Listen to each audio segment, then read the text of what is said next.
Undead, I don't think I have a name for your character yet. So why don't you introduce them? Well, he is Festus.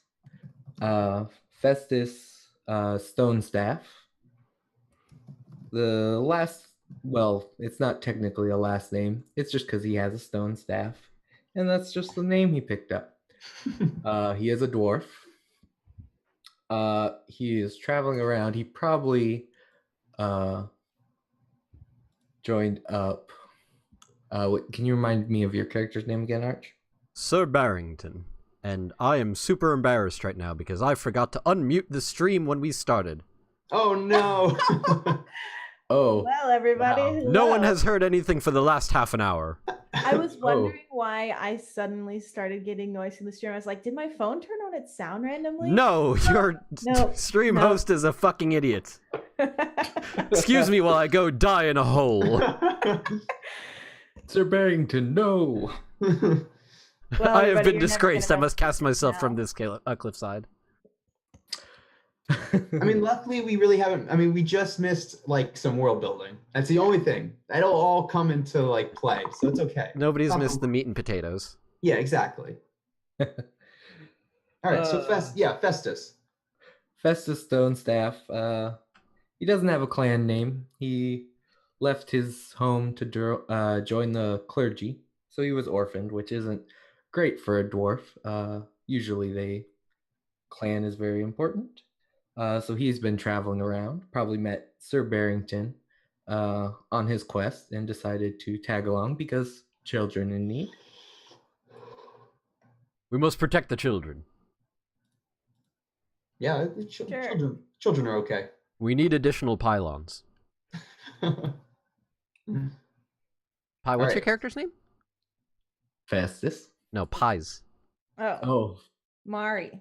M-A-R-I? Yeah, perfect. And you're a human ranger, yeah? Elf. Oh, elf. Mm-hmm. Cool. Man, we got all three of the basic races. How perfect. Okay, cool. So we have Festus, it's not our cleric, the cleric. And then Arch, go ahead and introduce the paladin. The paladin. I am Sir Barrington. I am a human paladin of a good alignment. I have fiery eyes with burning passion, styled beautiful blonde hair, a fancy holy symbol which is adorned upon my wonderful shield, and a fit bod. Nice. He's Prince Charming. I mean, thank you. So, real quick, Sir Barrington. Yes, that is me. Can you explain this, the symbol that you have? I can. I imagine my symbol is in the likeness of the dragon I have sworn to slay. It is a testament to my devotion to slay the foul beast. Great. And then you also, as a paladin, have a deity as well, I believe. Not at level 1.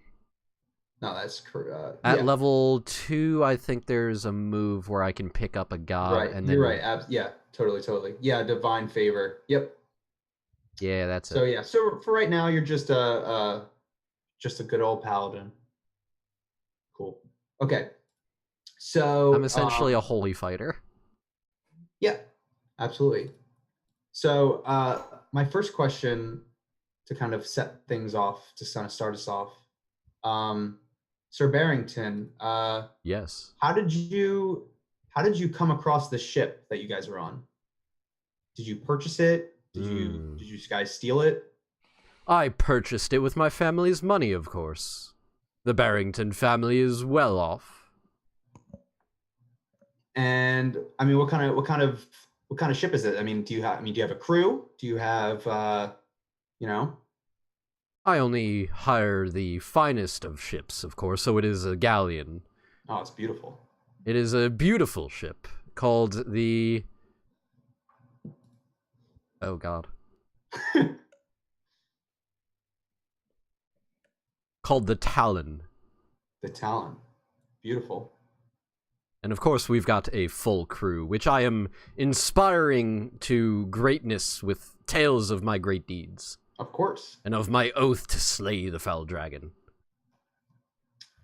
All right. So, let's see. So Mari, we've been on. You guys have been on the Naren Sea for quite a while now. How long have you guys been a sail? I would say probably for a month or a month and a half now. Mm-hmm.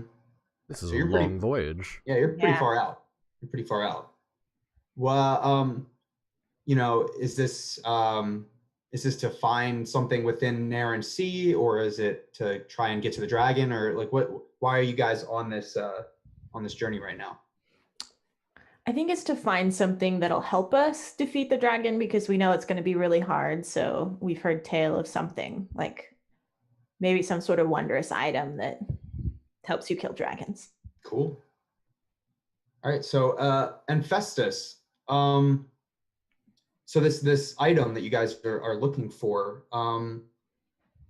you have heard about, your deity has told you about the drowned city of Gaul, right? And what exactly happened that your deity had to sink Gaul to the bottom of the ocean? Considering it's a protective god, right? But Correct. Right. They were probably waging war on many other civilizations, and at a certain point, just had to be taken care of.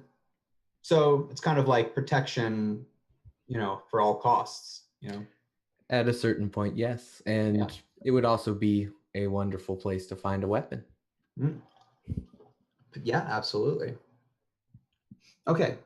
So it kind of sets up our world a little bit. So you've been on Naren Sea for about a month and a half or so. And on the Naren Sea, it's kind of like you've kind of reached the point where there's now a collection of islands, and these people are known as the Porthmontoon, right? You haven't per se really encountered too many of them, just because it's pretty scattered islands. If we were to look on like an overhead map, we would things would seem close, but in reality, with the ship travel, it just takes a while to get from place to place to place. So you have been traveling, and about what time of the day is it right now? Noon. Yeah, just It's middle of the high day. noon. Nice and hot out. The crew is hard at work, and suddenly the guy who's on the spire on the top, he's been looking out for the last hour, couple hours or so, and he calls down to the deck and says, guys, I think we found a shipwreck out here. This isn't a super uncommon thing. The Naren Sea is a dangerous place. But he calls down again. The boat's completely upside down. Mari's gonna probably start climbing up the mast to go take a peek with him. Sure. Just see what else she can see. Yeah. So, you get up there. It's basically like wide ocean, like sea for, a couple miles. You can see it's a nice day out relatively. You can see a decent amount, and about a mile or so, in the distance, you see just the bottom of this huge ship, and it's literally just completely upside down. It's within the water. Yeah. So what do you want to do? Is there a captain? If it's not you, then yes. All right, yeah, because I don't think Sir Barrington actually has experience with sailing a vessel. He probably just bought one. Delegate. Yeah. So, Okay. If there's a captain, then Sir Barrington would go to the captain and just... I don't know. Who's the captain? Yeah, let's figure out who the captain is. Let me pull someone up for us. His name's Florian. Florian. He's got like this like super shiny bald head, and he's like missing an ear, and yeah, he's just kind of like an interesting character. He's a But salty dog. he's real good at what he does. I mean, you hired him for a reason, and he just kind of like always is talking loudly. So he's like, but for some reason he's almost quiet. Like he like realizes, you tell him, I assume, that you've spotted this overturned boat. Yeah. And he's like, kind of just, his eyes open up really wide. He's like, we have to turn around right now. I don't care where we need to be going, but we need to turn around right now. And he dashes off to the mat, like the wheel, and starts hollering orders at everybody. Everyone's kind of getting spooked out, and he starts spinning the wheel as fast as he possibly can, turning the boat as fast as he possibly can. And so all of a sudden you hear this like horn sound, this conch, right? It's like, and all of a sudden, like basically just, it almost seems like it comes up from the ocean itself. Like a fog just appears. Ooh.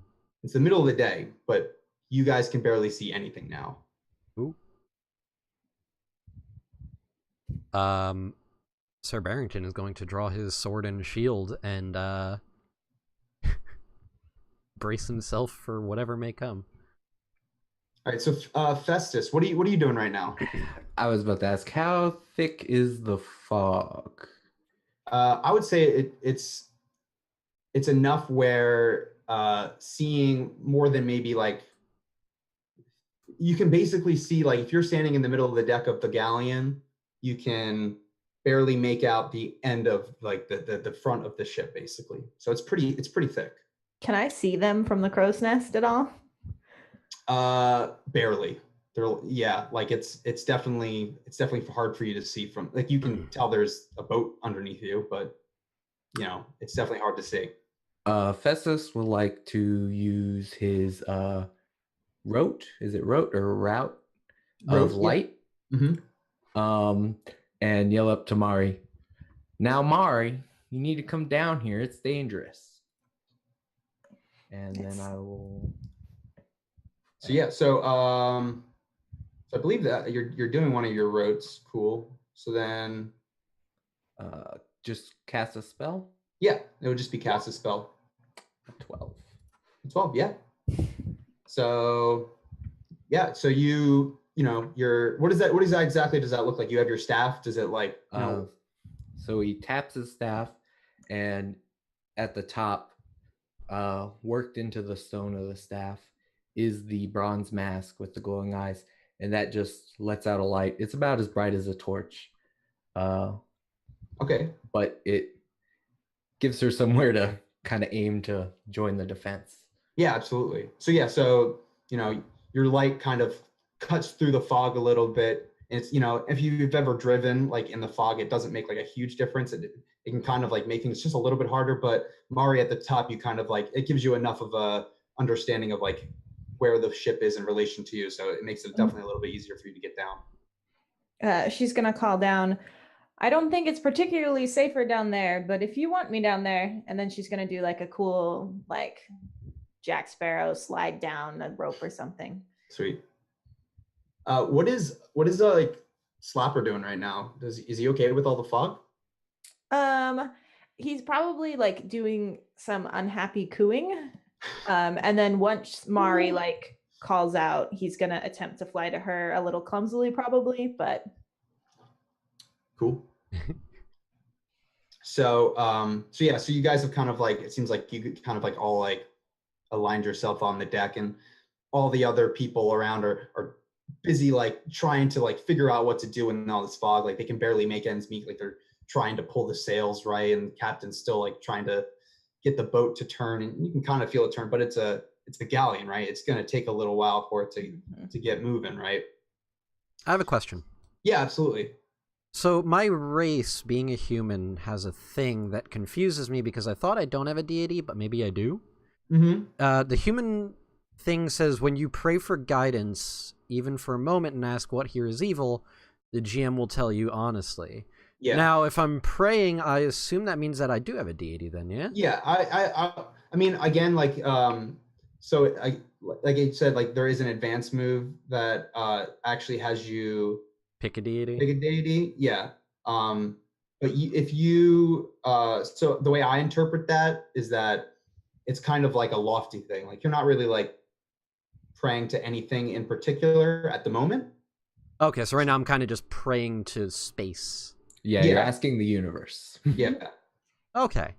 And like, you know, it's like if you look at, you have I am the law, it's like divine authority. It's almost it's if you would like to pick a deity, you certainly can. I'm totally flexible with that.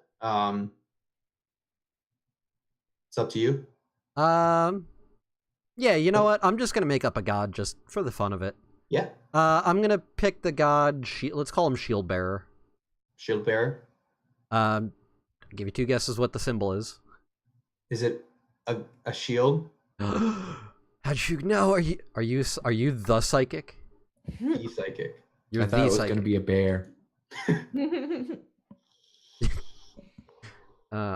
No.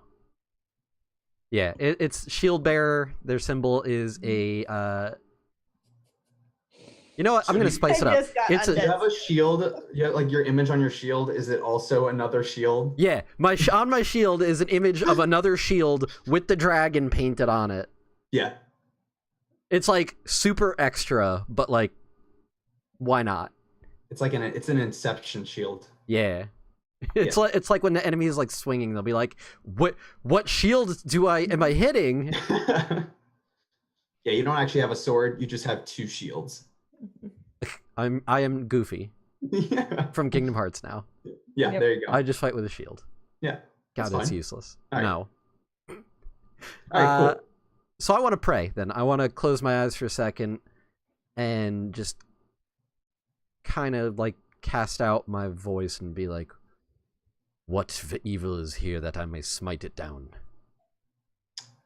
So you're so shield bearer kind of like, you know, kind of, I wouldn't say like it's not like an audio thing. It's more like a telepathic type deal, but kind of just says, be warned about that shipwreck. And as he says that, boom, your ship just gets like slammed from the side. Ooh. So what do you do?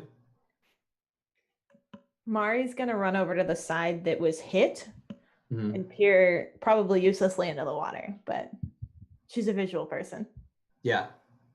So I mean, it's hard to tell because with all the fog, you can just see that the overturned boat is basically like is just rammed into you essentially.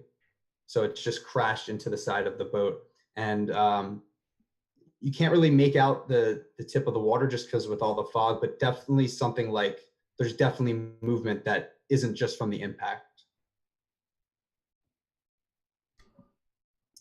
Festus is gonna go below deck, hopefully with a few people from the crew, to see if there's damage.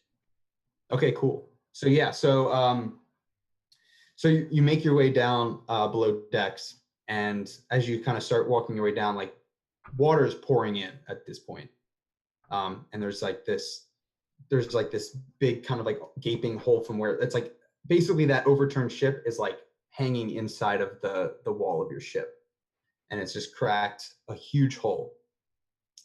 And through that hole, through the water that's streaming in, there's like, you know, 5 or 6 of these kind of like corpse-like looking creatures that are flowing in through the water. They all have like, they're all kind of like gray mottled skin, and like some of them have like barnacles attached to like their face and their body. And they have like a couple of them have like nets and like rusty daggers and stuff like that, and they kind of just look at you and like they kind of just hiss. So Festus is gonna turn to some of the crewmen that he came down with and be like, "Y'all go get Sir Barrington and Mari, and he would like to attempt to turn undead." Okay, so what does that look like? So he actually, let me check. Do I have to cancel light? Nope, I don't have to cancel light. So with my staff still lit up, this from the tip, the symbol of the bronze mask and fire eyes kind of expels out in front of me, and he just says, "Be gone, foul beasts," completely losing his accent on accident. It's cool. It's, you know, this is a serious moment, you know? Y'all best be getting out of here now, you hear? Yeah, pretty much. All right, so yeah, go ahead and roll plus your wisdom. 8. All right, so an 8.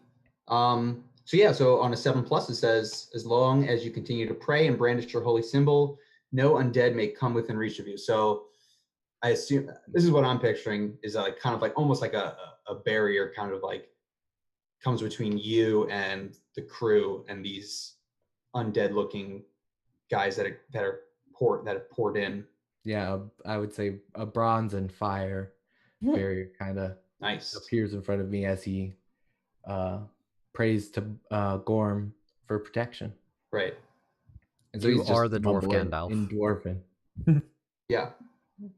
So so they kind of like, you know, like they'll say like half dozen of them. There's like 6 or 7 of them or so, and they kind of stand back and they're looking at the barrier, and they're kind of smiling and laughing a little bit. Like, you know, they almost don't even, they obviously can't come close to you, but they don't really even care. That's okay. I am just waiting for people to come smash stuff. All right, yeah. So Sir Barrington and Mari, what are you guys doing right now? So you guys are on the deck right now. And the crew should be coming up to get them, hopefully. Right. Yeah. So you sent the crew up, and so one of them just kind of rushes in, like it's like, we have reavers down there, and darts back downstairs to try and help Festus. Mari's gonna give a look to Sir Barrington and go, "Do you know what reavers are?" Do I know what reavers are? Why don't you roll for there's a roll for that. There's a thing we Spout can lore? do. Yeah, we can spout some lore. Oh god. Yeah. Yeah. All So right. you but first explain to me, like, how do you think you might know what reavers are? I would assume that I've probably heard tales of various evil creatures that plague the land, and I assume that they're one of them. Sure. So yeah, so go ahead and do that. That's a 4. Right. So so yeah, so basically you know what reavers are. You knew that this was a complication of going within Naren Sea. The problem is you also know that not only they you know that reavers like to cause a distraction. And so because there's the 6 or 7 down there, from the edges of your vision, you can see like basically like why am I forgetting the word for them? They're like you throw them, they have like the little hook on the Grappling hook. Yeah, grappling hook. Yeah, that thing. So yeah. The like, hook that you grapple with, and yeah. Yeah, those things. Yeah. So like you see like one on either side of you like launch over the side of the deck and like lock itself into place onto the deck. I'm going to rush to the nearest one to try to cut at the rope with my sword, and as I'm doing so, I'm going to yell over my shoulder to Mari, "They're trying to board us! Go break the rope over there!" Mari, as soon as he yells that, is going to join him. She only has a spear and arrow, so she's going to awkwardly be holding her really long spear and be trying to like cut it, and also probably jabbing down if anyone comes in range. I believe. Do you have dungeon rations? I think I might have or not dungeon ration, like an adventuring kit. I mean, maybe. I do. I don't know if you do. Because it could be one of those things like, yeah, you obviously wouldn't. Your spear wouldn't really do anything in this instance, just because like the angle of it. But if you do have adventuring gear, you can pull out like a small little shiv, like just a I little. do. Okay, I pull out my kitchen knife. All right. So yeah. So mark 1 use of your adventuring gear for, and we'll assume you pulled out one. You rummaged around and kind of pulled one of your little like utility kitchen knife.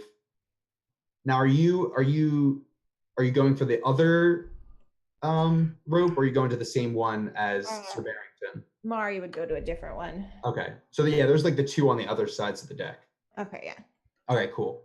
So yeah, so you both are trying to cut at them, and as you're cutting at them, you see like the undead creatures, like the gray mottled skin and everything, and they're kind of slowly working their way up the rope, and they're at Mari. One of them, like the one that's closest to you, kind of just like hisses at you and starts climbing up faster and faster. She wouldn't hiss back, but she would yell at it. Just some sort of like, not scream, but animalistic noise of like a growl. And then I'm trying to figure out if I can use Slapper to like harry them as they come up. Mm-hmm. I would say that's probably fighting humanoids, right? Yeah. But yeah, they are definitely humanoid in nature. Oh yeah. So not Flapper. Slapper would be like just swooping at them and kind of like batting his wings. Okay. To try and like slow him down and stop him. Yeah. So I mean, you don't actually need to roll for that. I mean, you're not necessarily attacking the same target, so that's fine. But yeah, so Slapper is kind of like batting his wings back and forth on his face, and he's trying to like, batting him away as he's trying to climb, and he kind of like loses some of his grip a little bit and kind of like topples down the rope a little bit more, and you're definitely making progress. I mean, I would imagine these are relatively thick rope, so it might take some time for you to. It might take more time than you have to cut through it with your current knife. But it's only like a kitchen knife, right?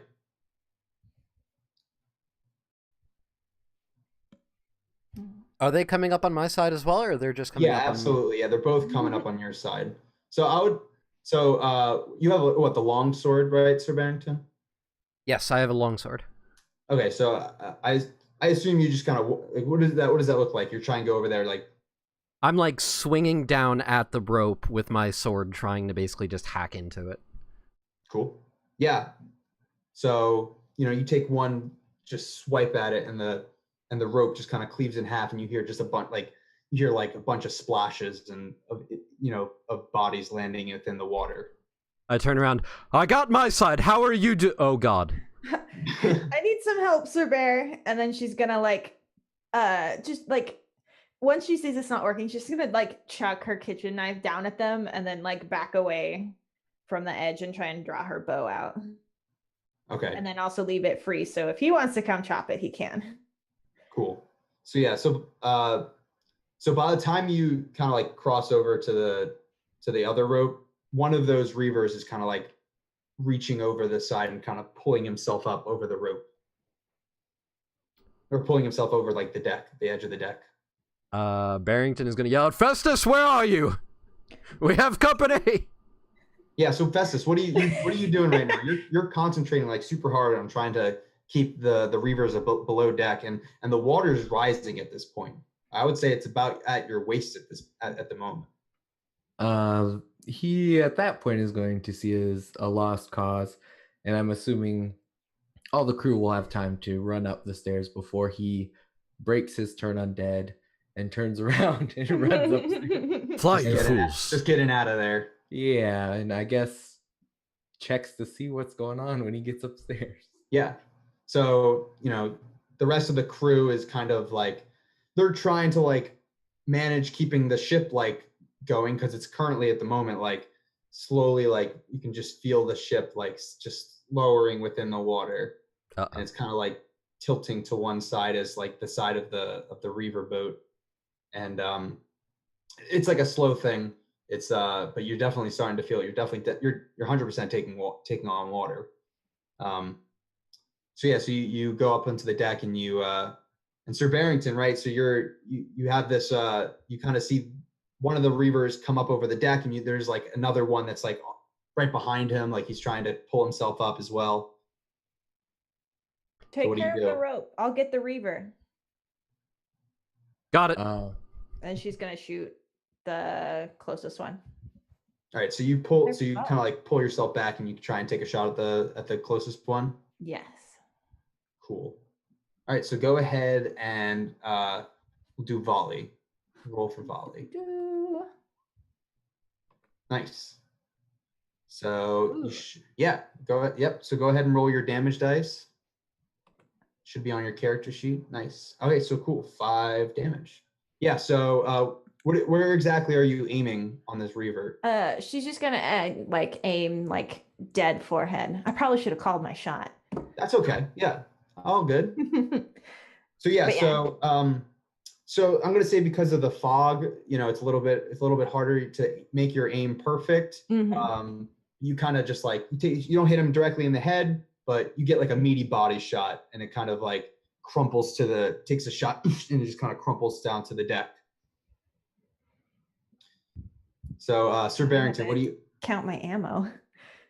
Oh yeah, no, you don't have to take yeah, I mean you have an ammo count, but the only time that you'll ever need to really worry about it is if I decide to like use up one of your resources. Oh, cool. You can That's always so much easier. Yeah, you can just always assume that you have arrows in your quiver or whatever until I say that, hey, like you may have needed to take an extra shot or like some of them fell out. So yeah. Yeah, I think if you roll a 7 and 9 on volley, then one of the options is that you have to lose an ammo. Right. Oh, okay. Exactly.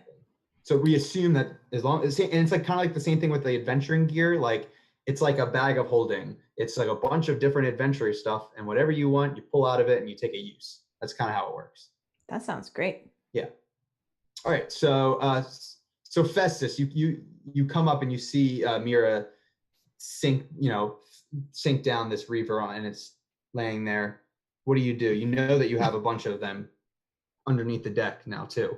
Are they following up the stairs? Yeah, they're making chase. As you're making your way up, they made their way pretty quickly through the water. They're definitely adept at moving through water. Festus will say, everyone, there's more below deck, and he would like to cast magic weapon and then smack some reavers. Y'all, there's a bunch of bad shit going on down there. Tell you what. So another successful. Awesome. Nice. And then so that gives me, I believe, +1 to all my smacks. So I forgot to. Oh no, a D4. That's okay. Yeah. So you're using magic weapon. I forgot to go through. We probably should have went through what spells you took. That's okay. What are the spells that you took? You have your roads.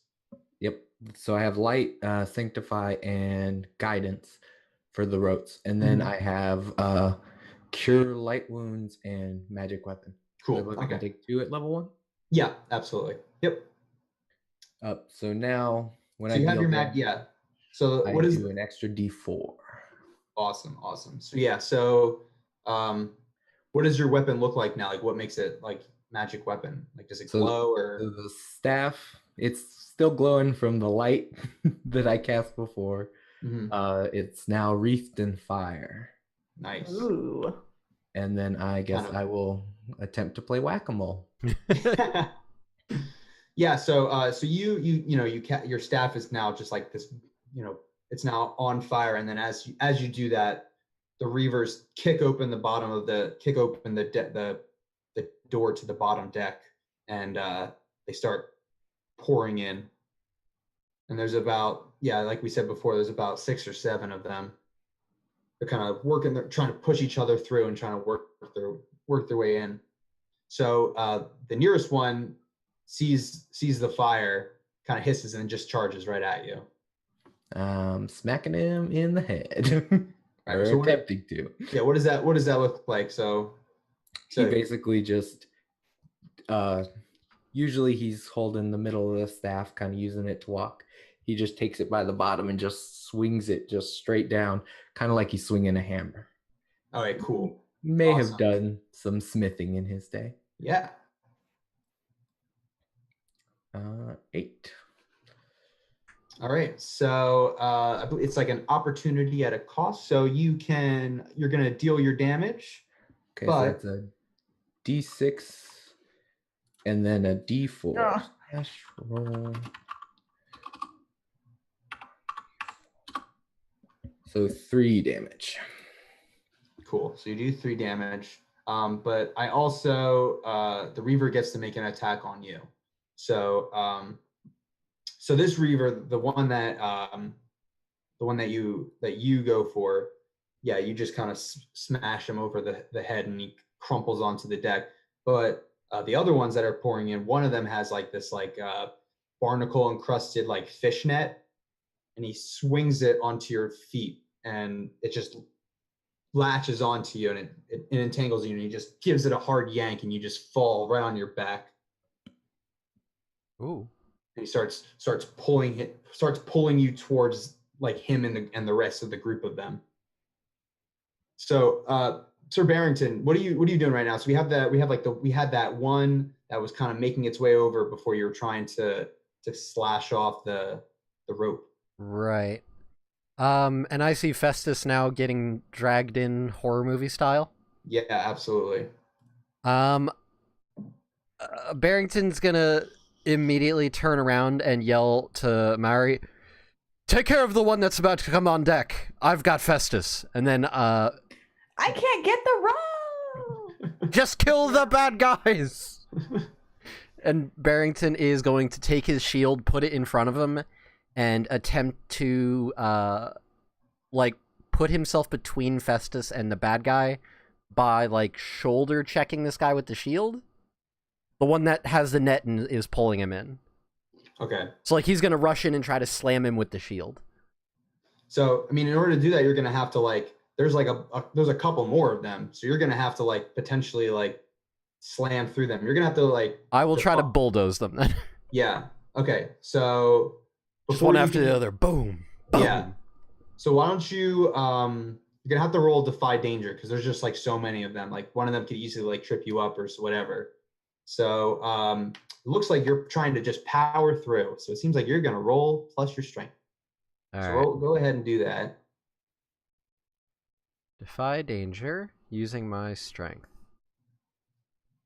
That's a 5. Yeah, that is a 5. Okay. I don't know if my alignment does anything in this situation, but my good alignment says endanger yourself to protect someone weaker than you. Okay, cool. So I don't know how that comes into play, but that's okay. So I can explain that real quick. Just basically, we haven't done bonds yet. We'll do bonds after this initial little thing. sure. But bonds and alignment, those kind of work as ways that define how your character works. So typically at the end of the session, we'll kind of go over, hey, this is your bond that you picked, and did you hit your bond, essentially? So you're putting yourself in danger. So yeah, at the end of the session, I would more than happy to give you an experience point for failing for acting on your alignment, essentially. Gotcha. That's basically how that works. But again, it's also, this is a fiction forward game. Right. So that's going to kind of define what you're going to want to do as your character. I don't think we've been doing this yet. Let's make a note. Luckily we have all the chat logs. I don't think we think that might have been, this is the first or second or third failed roll. If we fail a roll, make sure to mark experience. So Arch, go ahead and make sure you're marking experience on your character sheet. Arch has 2 experience and no one else has any. Oh, okay. Yeah. Perfect. Did I fail something before that I got another one? Spout lore. Oh yeah, I failed That's that right. too. Yep. Yep. Okay. So yeah, you have 2 experience points. Congrats. Hooray, I'm super far away from leveling up anyways, and it's a one shot, so. Yeah, it's okay. All right. Yeah. So Sir Barrington, tries to kind of bulldoze his way through, and you kind of knock a couple of them off to the side. But there's just so many bodies, and eventually like one of them manages to get another net underneath your feet, and you kind of topple face forward onto the deck too. So the crew at this point is also like freaking out. Like some of them are starting to like jump over the side of the ship. Our captain, what did I say his name was? Florian. He's like still, he's still the captain. He's screaming orders at everyone, like, "You need to stay on the ship. Like, this is your this is what your job is to do. The ship sinks, you sink with the ship," and stuff like that. And the crew is kind of like, they're definitely trying to do stuff, but they're terrified right now. Like they know about the Reavers. So Mari, you're kind of, you have this other Reaver coming up over the edge of the ship. What are you doing right now? What are you gonna do? So as Barrington's running away, she's like drawing her bow back and just like cursing under her breath. Why can't he ever follow a plan? And then she's just gonna shoot the one coming over. So that'll be cool. Yeah. So that's the one coming up, the last. Right. Yeah. Thingy mabob. Mm-hmm. Da, da, da. Oh yeah, I hit it. Nice. So like this one's like not quite over the deck, and you just take a shot square between the eyes, falls down. You can hear a couple splashes as it like took out a couple Reavers that were on the rope with it as well. But you also have all those other Reavers behind you.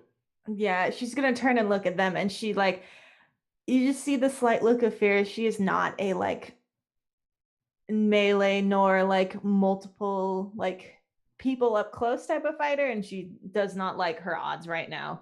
Right. But she's just gonna start to slowly move forward and just try and like pick off as many as she can as she walks forward. Now keep in mind that there is a crew. So I know you guys have been kind of like, doing stuff on your own. There's a crew at your disposal. So feel free to like, you hired them, you're their boss. So, if you want to maybe do something with that, but if you want to go, so you kind of turn around. Are you aiming for anyone in particular? Anyone who's like holding a net and actively like pulling them to drown in the ship.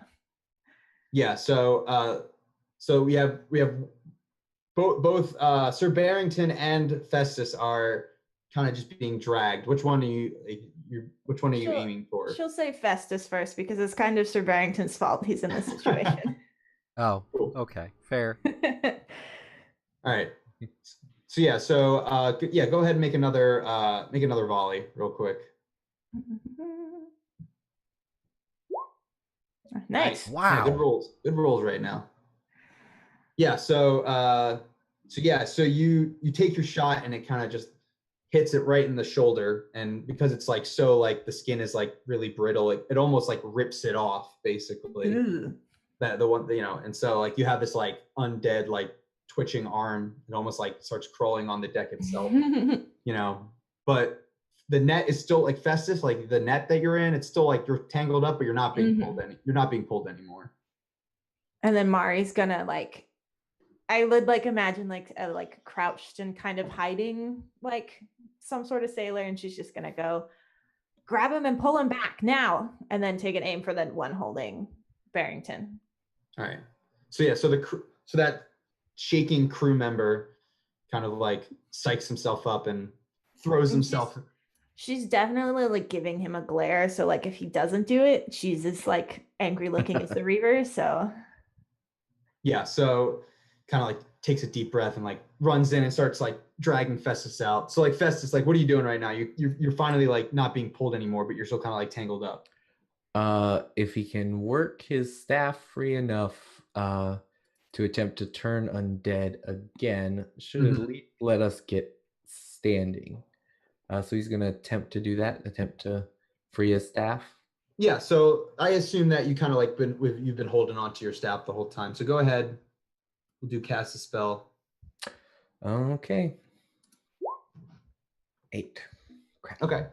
So so you basically get your spell. I was hoping for that 10 to make him run away. Unfortunately, yeah. So you're brandishing, you're kind of focusing. You have that fire shield that comes around and like Yep. The circle of reavers kind of get pushed back from the edges of the the barrier that you built, and so that includes Sir Barrington. You're also kind of like okay right now. Like the one that was pulling you has also been pushed off to the edge. Barrington, smite these creatures. With great pleasure. Barrington is going to first untangle himself. Yep. You just kind of like use his sword and just like slash through the net. Right. And then he's gonna roll to his feet and attempt to strike the nearest one. Okay. So, so now, Festus, does the barrier, like, I know it's where you basically undead can't pass through it, but what is there any effect for like anyone else to like go through it or anything like that? You probably feel a little warm and comforting inside the barrier, and so that leaves you as you go out, but there's no real heat. It's more of internal flame. Gotcha. Aggression breaks the effects, and they are able to act as normal. Oh, shit. Yeah. Well, but it got us up standing. So. That is true. That is better than we were previously. Yeah. So they've kind of been like pushed off to the edges of the deck, and Oh, they're at the edge? Never mind. I want to change what I'm doing then. all right. Yeah. Go ahead. What do you? So Sir Barrington stands up, dusts himself off, and says, "Return from whence you came, foul creature," and then he's going to rush to the nearest one and try to slam it with his shield and knock it back into the ocean. Sweet. Yeah, go for it. What am I doing? So you're gonna be hacking and slashing. So Should really be hack / bludgeon. yeah. But yeah, so roll. Fuck plus your my strength. life. Look at all this experience you're getting. Doing so good. Guys, I'm going to level up before we're done, and then I'm going to have cleric powers. The koala man leveled up before. And look what good it did him. Look at that. So as you kind of start charging towards this, like the closest reaver at the edge of the deck, you feel this lurch, and it puts you off balance, and you realize like the ship it's going down. Uh-oh. It is going down, and the reavers all kind of like look at each other, and they dive off the sides, and kind of let you to your fate, essentially. To the lifeboats! Quickly! In an orderly manner. Women and children first. Women and there are no women and children on this boat. Please tell me there are no women and children. Hi. Mara, you don't count. I never count. Mira gets a lifeboat all to herself. It's mine. So yeah, so the crew at this point, yeah, so you know, the crew starts like you're trying to keep your balance, and the ship is it's not like Titanic style. It's not like completely straight up or anything like that, but it's there's a like band standing there slowly drowning as they play music.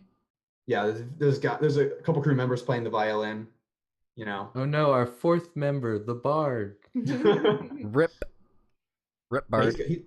He's decided to go down with the ship. That would make a great song. So that's what he's doing. That's depressing. I'm sad now. Okay, yeah. So the captain kind of yells, Florian kind of yells at you. He's like, "I'm gonna try and keep this thing as steady as I possibly can," and you know, he's like pulling at some of the sails near his like captain, and he's trying to like control the wind a little bit to kind of like keep the boat steady, but it's at an angle that's making things difficult. So we're not like officially going down. Like there's a chance we could save it still. No, it's going down. Like it is 100% going down. Okay, Sir Barrington. The entire bottom of the boat is filled with water. we need to get to the lifeboats then. Quickly, help the crew. Okay. And Sir Barrington is going to go help with the nearest lifeboat. All right, cool.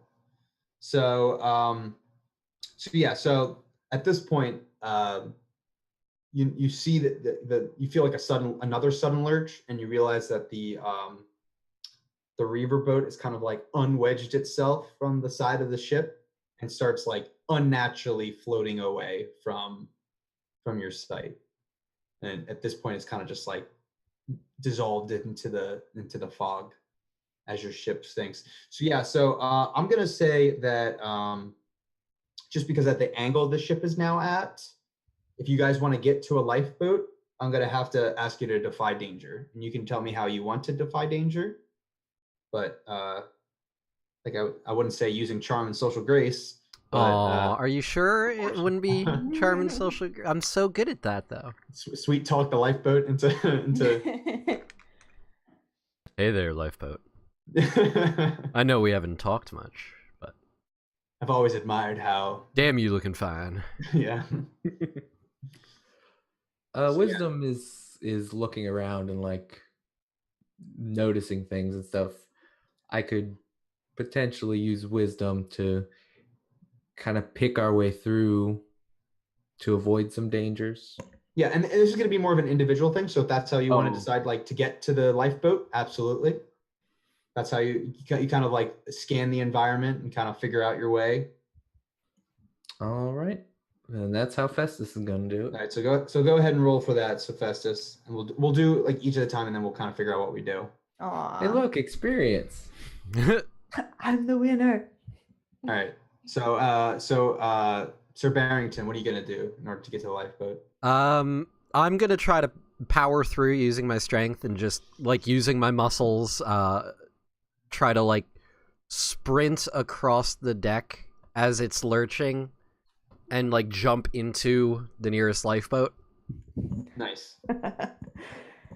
All right, so I get to be the Jack Sparrow this time. yeah. So why don't go you down with the ship then? Hell Yeah, no. So go ahead and roll. Yeah, roll plus your strength. You're gonna try and make a nice little leap there. And Festus is a little like that one-eyed guy who keeps losing his eye. Never mind, I got a 6. Oh, I'm no. going down with the ship. All right, Mira, what are you doing? Okay. Mari's gonna stow her bow and then she's gonna like parkour her way across. So she's gonna try to get up because I assume there's like some sort of like banister or little wall on each side of the ship. Mhm. So she's gonna try and like get towards that and then run across it and find a Okay, lifeboat that way. Legolas. Jeez. Yeah. All right, cool. So yeah, so roll plus your dexterity. If it wasn't for the issue of copyright, I would absolutely be playing Pirates of the Caribbean music right now. Ha!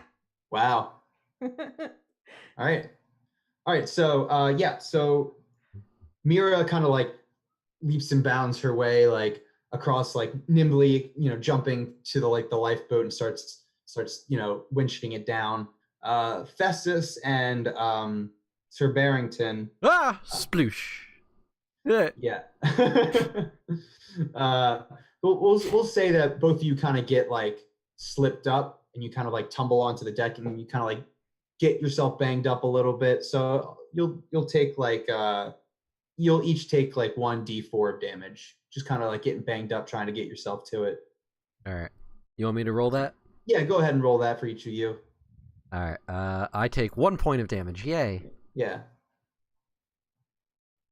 Aw. Yeah, And so- I take 3. Yeah, so like Arch, like Sir Barrington kind of like, you kind of just work your way through it. You kind of like bang your knee really hard on like the deck as you're trying to like jump into the ship. And then Festus, from your, I guess like the distance or like the path that you picked wasn't so good. You kind of like slipped on a patch of water and crumpled down and then pulled yourself back up. But you kind of like hit yourself pretty hard and you're a little like dazed for a second, but you all managed to make it onto the lifeboat. The rest of the crew has made it to different lifeboats, and you guys are all starting to like winch the lifeboat down into the water. Thought you said lynch. I was gonna be like, whoa. Yeah, we talked about this, guys. Like, no, There's no finger pointing here.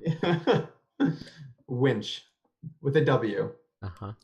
Just surveying things. Yeah. I'm the most injured person, aren't I?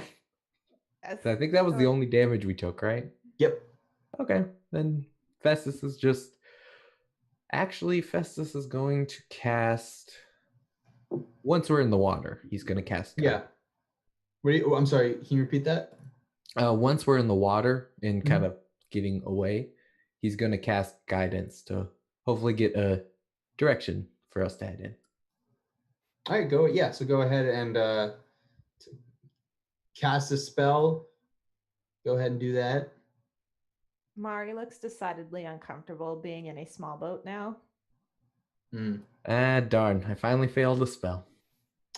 Okay, yeah. So, do I lose that spell? Because I know on a 7 to 9, I can choose 3 things. yeah, so that, right? So basically those, I can use any one of those as, like basically when you miss a roll, I get to do something. So I can use one of those as like inspiration. I also have like my own separate list of moves that like I can do.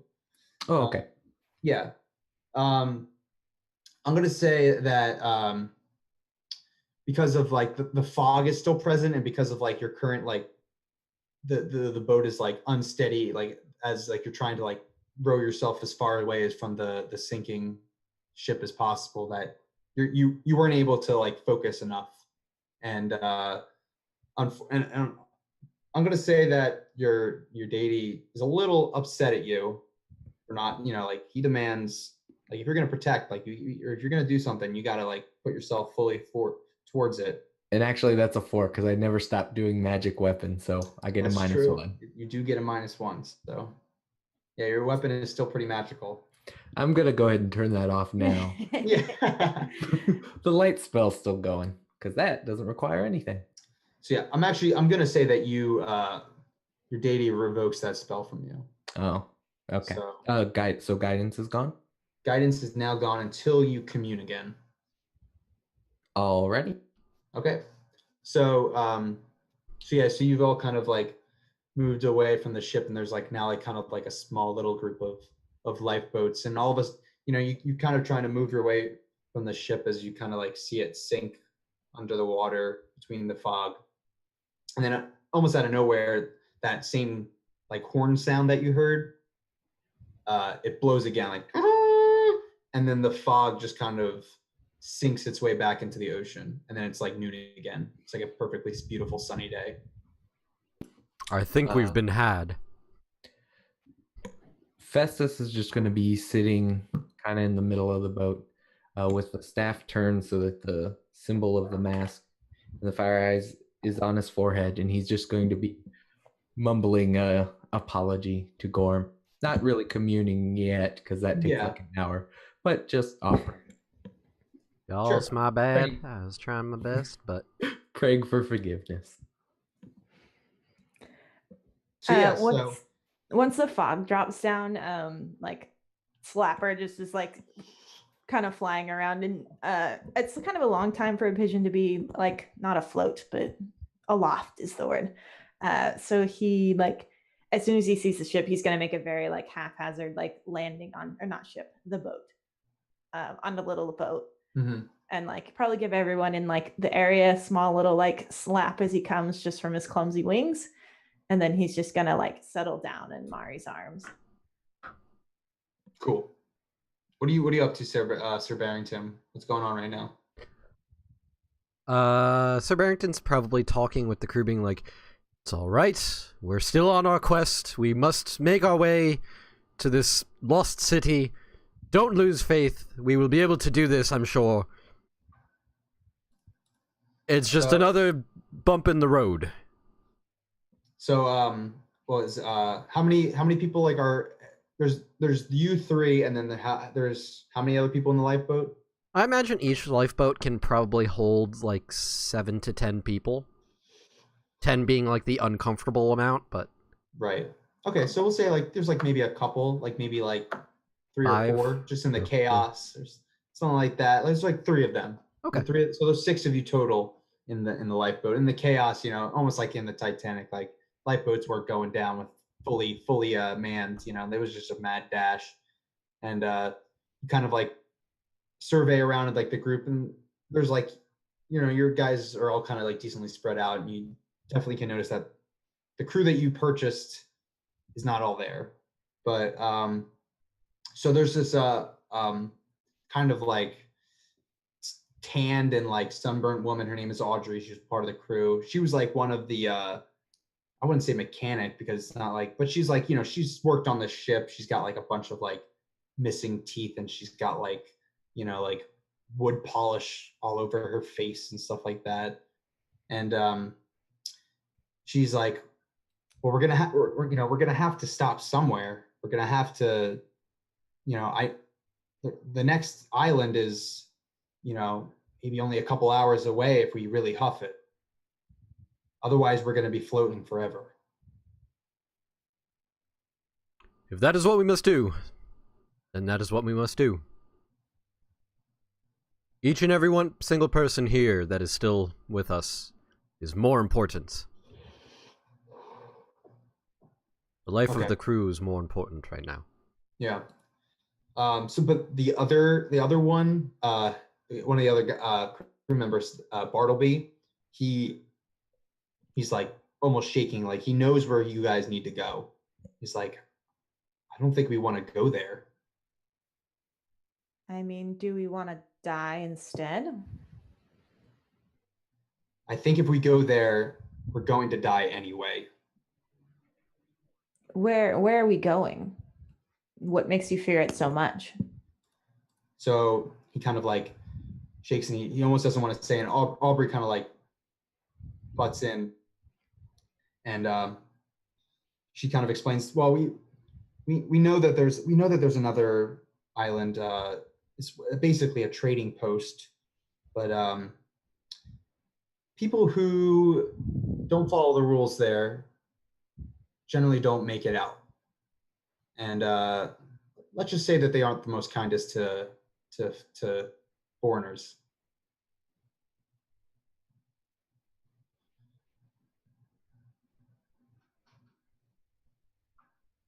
So yeah, what do you want to do?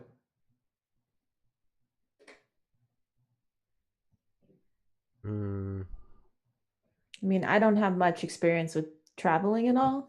What about you two? I am trying to think of something that would work. Okay, I'm going to just explain this out just because I'm having a block. Okay, so divine guidance. Petition your deity according to the precept of your religion. So mine was sacrifice or offering. I was just trying to figure out, because I don't have much in terms of equipment, like the bandages and the healing potion kind of go against the rest of protecting the people and kind of healing and restoration and everything like that. So I was trying to figure out what to offer, and I'm just blanking on that. So if anyone has any idea to help. Yeah, I mean, it might be hard to offer something. You're kind of like stuck on this lifeboat. You're absolutely right. You don't want to potentially offer something that's not, exactly. That's good enough. What I was thinking. Yeah, absolutely. Not good enough. Or like, I think if I like burned a bandage or something like that, I could have used that to help someone else. So it would be an affront. I mean, yeah, it's up to you. It's, there's definitely a cost there. Yeah, I can't think of anything that would really be wise. Yeah. I think Aubrey kind of turns to you guys, and it's like, I know I'm not the captain, but I think I need to make an executive decision here. As much as I hate this place, as much as I don't want to go near there, we can't stay stranded on these lifeboats. Agreed. She kind of just turns her back and starts like rowing in the direction, and the rest of the lifeboats kind of start rowing towards this kind of like distance off into the horizon. Sir Barrington will grab another oar and help. Cool. So yeah, so you guys all start heading there. Yeah, Mario will, with very bad form, try and help row. And Festus will try to keep a lookout for anything possibly hampering us. Okay, cool. All right, so So like, you know, it's a couple hours past. You guys have been like taking turns rowing, kind of like the sounds of crew members on the other lifeboats are kind of like you can hear them like singing songs, trying to like stay positive. And over the top of the horizon, you kind of see this crescent. You can kind of see like there's like a crescent shaped style island kind of coming into your vision. There's a couple buildings on either side, and there's like a small little like inlet, like a bay almost, and there's like another island in front of it. So there's like a horseshoe, and then there's like that one island like little in front of it, and it seems like this is your destination. And at the far end of the crescent, so like in the middle of the crescent, there's this huge like derelict galleon, the one almost similar to the one that you purchased, Sir Barrington, and it's kind of like just sinking. It's sitting there in the water on the edge of the but it's like it's old. Like it's definitely really old. It's been there for a long time. But yeah, you guys are coming up on this island. You can see a couple different buildings scattered around the horseshoe kind of style thing. And there's some ships within the little inlet bay area. And yeah. I guess we need to make port. Right. Need to dock with our little dinghies. Yeah. Yeah. So as you guys are coming up, you kind of like, you know, you see like a skiff kind of coming off to the side of like a couple of fishermen, and you kind of see them like pull into tow into the bay, and you pull up and hopefully to follow them. And there's like this it's like there's like this main area and of this island, and you pass into like the inlet, and the first thing you see like right in the center are these there's stocks like where they like hold people, and there's a guy like sitting out there in the elements, and it's just kind of shackled up in the stocks. But that's basically where your dock is, and there's a couple people scattered around in the different buildings. It's we'll say it's like the sun is starting to wane. The sun is starting to get lower. And yeah, you guys pull up into the harbor and attempt to dock. There's like a harbor master, and he sees a bunch of trapped ships, and he starts throwing his ropes up, and you can hopefully pull yourself up onto the water or out of the water. Mara's definitely gonna go first. She wasn't a huge fan of the ocean on the big boat, and she has not enjoyed it on the little boat. Right. So she's gonna try and be the first up. Great. So yeah, the harbor master, his let's see his name. I have his name here. Let's probably pull that up. So yeah, his name is Naurig. It's an interesting name, Naurig. And he's kind of like the classic like salty dog. He's got like a bunch of like tattoos on his arms up to his like neck and everything. He's got this like blue and red like cap, and he pulls, grabs you by the hand and pulls you up, and it's like, mind telling me what happened out there? And he starts like, pulling people out of the lifeboats, and other people in the area are kind of pulling the other people out too. We had a run-in with some reavers. It didn't end well. Reavers. Those dang reavers. And he kind of like, you notice that him and like all the other people working have like these like sundial watches. Mm-hmm. He looks to it and he's like, they're out at an awfully weird time today. And he starts like pulling, so, kind of like leaves you to your business as he pulls off the rest of the people. Mari's going to take a look around and just like, she wants to know like kind of what type of nature is around. So I guess like if there's any like, I don't know how big the island is, so like any leftover forest or just kind of like greenery. No, it's very small. Like it's basically this huge galleon is like the center of it. It's almost like, and the rest are like maybe not even a mile. Like they're in square mile. Like they're enough to have like a couple houses and buildings on them, and that's about it. So kind of a glorified sandbar. Yeah, almost. Yeah, She's very disappointed. yeah. So, Sir Barrington, what are you doing right now? You kind of been pulled off onto the dock. He is looking around, trying to decide what the best course of action would be, whether it be trying to charter another ship or just having to set sail on their own using a little dinghy or something. Yeah, I mean, what do you? It's up to you. That's what this game is about. Tell me what do you want to do right now? Festus is gonna walk up to the harbor master guy. Mm-hmm. Naurig, yeah. Naurig. So what did he do to get put in the stockades? Well, you see, we Porthmontoon people are very important about time. Everything has its time and place, and he didn't honor that. What do we have to do to honor that? Well, you can follow my lead and not be late. And looks at his sundial again. In fact, the hour's almost up. It's almost time for dinner. I suggest you find some place to lodge for now. Don't be. You want to come on the edge of the hour, otherwise people won't let you in. And he kind of like points to like a grouping of buildings that they seem like they're like the nicest in the area. They're like pretty well built up. You could try over there, but I wouldn't push your luck.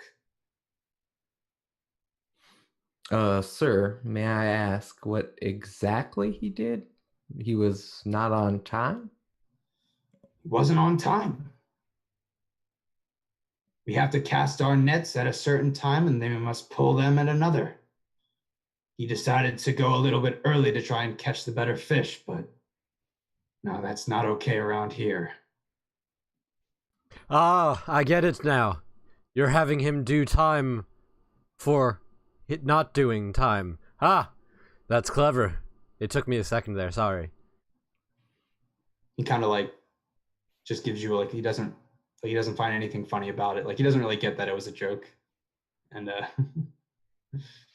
he just well, again, I would recommend you make your way to the buildings over here. Hopefully someone can lodge you maybe for some cash or something. Does anybody here have any coin? We all look at Lord Barrington. Yeah. Well, about that. Festus, Now, you have coin? Did you spend the last of your money on that ship? No, of course not. I have plenty of money just at home. Not on you, where it's useful? Right, well, I mean, the Barrington name is, well, it carries plenty worthless here, isn't it? It probably. Okay. Mari's gonna like dig around in her pockets. And she probably has something, but not a whole lot. Festus has nothing. I have no idea how you start with money. It's part of the starting equipment. You can pick money. Yeah, some of the playbooks do have a way to start have money in part of your adventuring gear. She pulls out one tiny coin of the smallest denomination. Is this helpful? Here. He gives it. He takes a bite out of it. Nope, and just tosses it right back to you. Is there anything we can do for lodging that doesn't require physical currency? For a favor, perhaps? Well, that's not up to me. I certainly am not lodging you. Do you want to? He already told us where no. the inn was that he was recommending, correct? I mean, he just pointed out to those buildings, guys. I think we just need to head over there. Listen, I'm trying to make friends here, all right? I don't think it's working. Festus starts making his way Downtown, walking downtown. fast. Downtown. Okay. Faces pass. Da-na-na-na-na-na. When he is that towards the stockade with that guy? No, so the stockade's kind of like in the center, and then there's like two bridges that connect like the other ends of the islands, and so you're on like imagine it's kind of like a horseshoe. Like you have two like crescent ones here, and there's like the stockades in the center. You're like on the rightmost one. Oh, okay, so it's way out of the way. Okay. Yeah, I mean, you could definitely walk there. It's not like super out of the way. I mean, again, these are really, really small. Like they're glorified sandbars. Yeah, Festus is gonna make his way over there. To the stocks or to the houses. Stocks first, then the houses. Okay. I guess we're following, or at least Barrington is. Mari would probably take go with the other crew members and head over to find lodging. She doesn't want to end up in the stockade. Yeah. So, all right. So, yeah. So you, Mari, you kind of head out to like the night. It seems like these are like the nicest like looking houses, and so and the crew are definitely like shifty eyed. Like they're definitely uncomfortable about being here. But yeah. So Festus, yeah. So you walk across the bridge. You come up, and there's just like a singular guy in the stockade. There's kind of just like flies all around him. He's kind of just slumping his head down and hanging there. His skin is just like super sunburnt. Could I get relatively close without it looking weird? Or would it be like, what's he doing over there? Yeah, it's like a public display almost. Yeah, you can definitely get pretty close. I mean, you can go right up to him. So Festus is gonna walk up to him and go, "Son, what'd you do to get in this predicament?" He kind of just keeps his head hang low. He's like, it seems like he's like practically unconscious at this point. You know, he's super sunburnt, and he's like kind of just manages to look up at you and just say, "I was early," and kind of like dips his head back down on the stockade. Festus wants to look around. Would anyone notice if he went up and touched him? No, you can go ahead and no. I mean, there are people moving, but they're like all getting ready to go to dinner. Like it's people are like hurrying to get to where they need to go. So no one's really paying too much attention to you at the moment. So yeah, if you want to get up nice and close and Barrington's watching. How long does it take to cast Cure Light Wounds? Would it be extremely noticeable? No, I mean, yeah, no, I mean, if you want to go ahead and do that, I mean, you'd just be casting a spell like you normally would. You know, Okay. just describe what that looks like to you. Like, I mean, what does it have to do with your staff and stuff like that? So as he kind of walks by, he just sets a hand on his shoulder and says, "Just try to be the best you." And he kind of glows with a little bit of light, and he attempts to cast Cure Light Wound. All right, yeah, go ahead. Darn it. Rip. Again. No. Okay, so yeah, so go ahead and mark experience for that. You kind of you put your hand on him, and he like kind of like instantly reacts, and he's like super sunburnt, remember? So like any mild touch is really gonna hurt him. Oh, that's painful. Yeah, so that backfired. So he kind of just like it was just almost like too much. He doesn't die or anything, but he's just like he's super out of it at this point. And then one of the Porth Montoon, like not like a guard, but like just someone who's like watching the stockades, like there's someone walking by is like, you there, like you boys, you need to get to where you need to be going. Like now's not the time. Fez is just gonna go, "Sorry, sir." Yes, we were just on our way. And I just want to ask, mechanics thing. So aid and interfere, would that work on a spell, or is it more for physical stuff and stuff like that? Just curious. Yeah, absolutely. So it certainly can, as long as you explain within the fiction how exactly you're helping. Okay. So like, maybe helping him focus, or like, as long as you define it within the fiction, I'm sure we can find a way to kind of like do something like that. I was just curious. So Yeah, like absolutely. in theory, Barrington could have helped like with his own energy from the deities. Yeah, I mean, but yeah, potentially, yeah, Too something late. like that. We don't need to retcon or anything like that, but Yeah. it was just a question that Sure. came up. So yeah, so Mira, so you're back with like the rest of the crew basically, and you so what do you do? You're kind of in these like there's a cluster of maybe like there's like 4 houses, and they're definitely like the nicest ones around. So what do you want to do? She's gonna just like walk confidently up to the nearest one and just knock on the door. All right, and so you hear like general laughter and like voices in there, and someone comes up and opens the door, and it's like it's just like a woman. She's got blonde hair, and she's definitely like tan. She's been out on the sun a lot, and she's like, "Well, hello. Like, how can I help you?" Hi, we were informed by Nairig that you might be able to offer us lodging. We hear it's almost dinner time and we don't want to be late, and we just need somewhere to stay.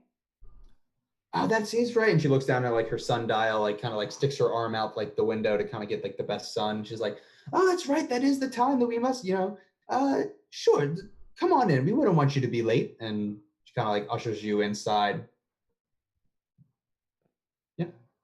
So you go in, and you notice that there's just a ton of gold, basically. Like it's almost like it's not necessarily a shop. It's definitely someone's home, but there's like gold urns, and like it's just beautiful, like bespeckled jewelry, and there's this there's a couple of men sitting around like a kitchen table type deal, and they're all kind of like talking and laughing with each other, and they're getting ready to sit down to eat some dinner, basically. How much of the crew is with me? How big of a group are we coming into this house? Say like we'll say like I don't know, you tell me. It's like maybe a couple of them, maybe a whole lot. I'd say probably a group of at least 6.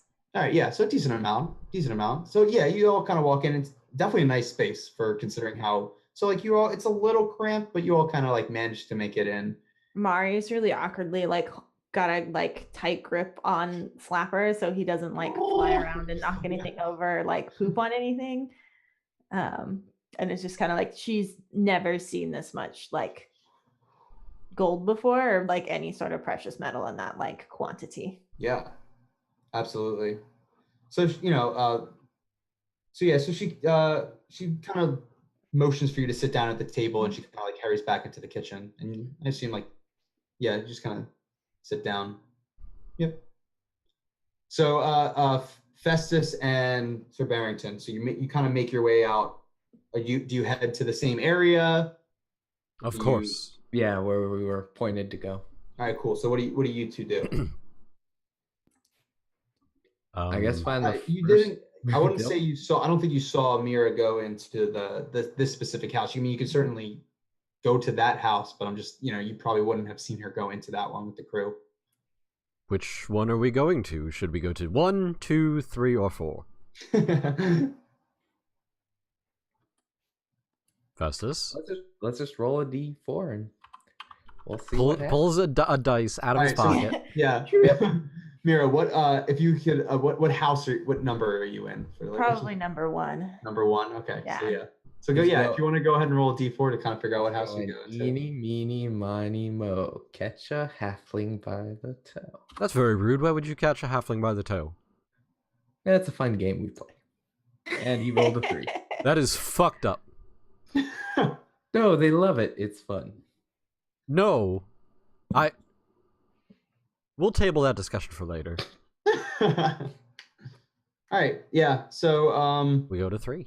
yeah, you go. It's like a house that's on like stilts. It's actually like over the water. It's like Oh, my dream house. yeah. So you walk up and um, no one answers. Just just sounds like people are definitely in there, but you know they're eating right now. It's dinner time. Oh yeah, other than making stuff worse for that guy, did I lose my spell when it failed? Nope. Okay. You just got caught. You just got caught. Yeah. Roll a d4, I guess, and Yeah. exclude I 3. mean, yeah, how about we just like let's just assume that you make your way to where Mira is. We don't need to like Eventually. Sure. yeah. You know, a couple people are like, you know, like you open up like number 2, like you knock on number 2, and like there's a couple of the crew in there. Like they open the door and there's like a couple of the crew that were in the ship in there already. And they're like, sorry, no more room in here, and kind of like close the door on you. So, you know. But yeah, so you make your way to the building in which Mira's in. Yeah, so you guys walk in and like the rest of the crew is probably like, yeah, they're chatting, they're making small talk, and Mari's just like still just sitting there, kind of perched on the edge of her chair, like nibbling on food. If she can like manage it, she's just like mildly uncomfortable. Yeah. And the food's like, yeah. Go ahead. Oh yeah, I was just saying, like, you know, the food's okay. It's like fish and more fish. It's probably fresher than what we've been eating on a ship. So It's not hardtack or something. yeah. Yum. Ah, there you are, Mari. We were distracted. What's for dinner? Festus just looks kind of sad and sits down.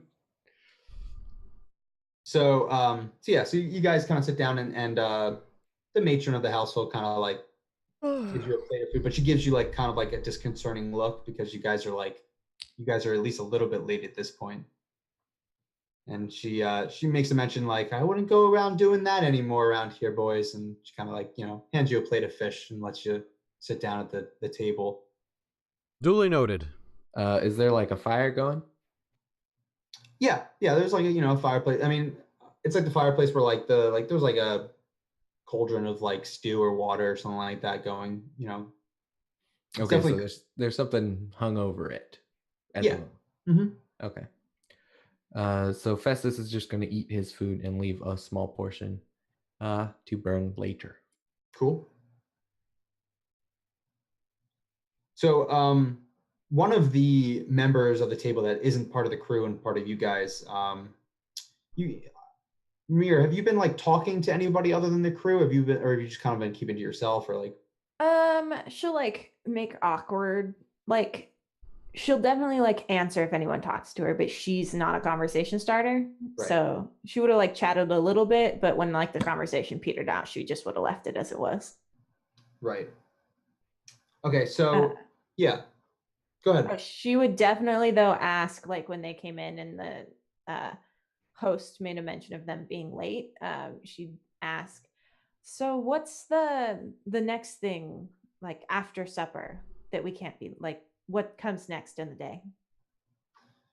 Sure. She says this time is usually for free activities. We give it's like a choice type deal. Okay. Is there a curfew or like you have to? Oh yes, absolutely. Yeah. When the sun reaches its lowest point on the water, everyone must be inside. Okay. Is there somewhere we can get all this in writing? No, not around here, honey. How do you keep track of this schedule?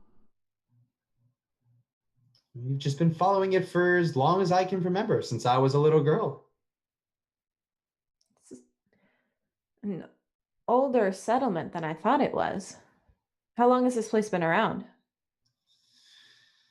Well, it's kind of been built up around the umbiculus, and this is like she kind of points out one of the windows towards like the galleon that's been like it's like rotting out in the water. No one really knows how long that thing's been there, but we kind of built our way around it.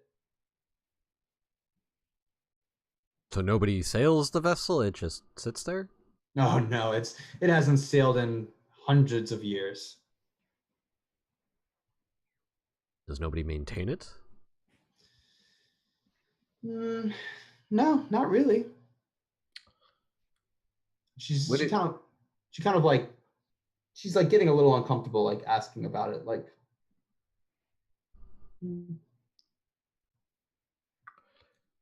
Would it be possible that the ship has something to do? So Gorm fell the city we're looking for. Would it be possible that ship would be part of the story that I might know? Yeah, it could. Do you want to potentially you want to spout some lore about it? I think I'm the only one that could possibly. So yeah. Yeah. Probably. Go. So yeah, you kind of like you're listening to the. Oh man, guys, I'm real Mark sorry. that XP. We're gonna Woohoo. level up. Yeah, Mira's not Yeah. leveling up at all, but Not at all. I started out so good. I got like 2 13s and a 12 or something like that. So of course. Wait, this is exactly what happened the game I died. Really good, really good, really good. Bad, Bad, dead. bad, bad, bad, bad, bad, bad, bad, It's bad, bad. bad. Fine. Yeah, I mean, so you know about the umbilicus. You know, at one point it did go to Gaul, but why did it sink? What about the god Unmoving made it so that it's trapped here on this island? That's for me to answer, Wyatt. Mm-hmm. And I'm sorry, my understanding, it can be pretty much anything that Yeah. okay. I'm asking, yeah, go ahead. Yeah, so explain. Okay. The god Unmoving, you know, why is the umbilicus, you know, stuck here? The umbilicus was probably a ship of the lost city. Gorm would have when it was decided that the lost city was getting too out of control to just protect the cities themselves, that they had to go on the offensive. The clerics and paladins banded together to take out their mighty ship. All right. Cool. So yeah, I mean, yeah, you're familiar, but you know, there's definitely something not so pleasant that's kind of keeping it there. So I relay this to the group. Yeah. Mari's gonna ask the host. So how do you guys get? I mean, obviously you live here, but do you have trading vessels that come through? We don't want to inconvenience your town more than we need to. Is there a way we can get out of here? So yeah, she you know, again, like she kind of mentioned motions to like I should have mentioned this, like there's like a couple of different like smaller, not as big as the galleon, but like definitely smaller trading ships out already in the harbor itself. She's like, you could probably ask one of the traders. In fact, here, why don't you talk to Captain Strava here? He might be able to help you out. He kind of motions to like one of the gentlemen sitting at the table. Mari's gonna like give a beseeching look to Sir Barrington, just like, you please talk to them. Of course. She's still holding a pigeon. What's his name? Captain Strava. Strahd. Got it. Strava. Let's pick that ship. Strava. Yeah, that's it. No, that's a bad ship to ride. Ha! Bat ship. Ah. Everybody gets one. Yeah, Sir Barrington will go over and address the captain. Excuse me, Captain Strava, was it? Yes, go on. And you kind of like interrupted a conversation he was having with like one of the other gentlemen. Oh. My apologies. We are new in town, and we're told that perhaps we could arrange for transport with you. I could potentially see something working out, but unfortunately, I'm not leaving anytime soon. I still have to deal with these crowd. Like he kind of points to like the guy he's been talking to. He has some things I need. Not cryptic at all. Is this a drug deal? No. It's just a simple exchange of some certain items for some prisoners.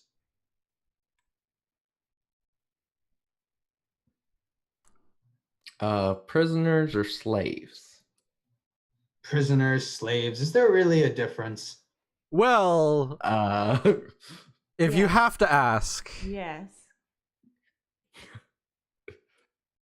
He kind of just like waves you off and like continues talking to the gentleman that he's been talking to, and you kind of like, again, mind you, like looking around, like there's gold everywhere, like there's like beautiful items, stuff like that. He's pointing to like some of them on the collection on the wall, and guy isn't having any of it.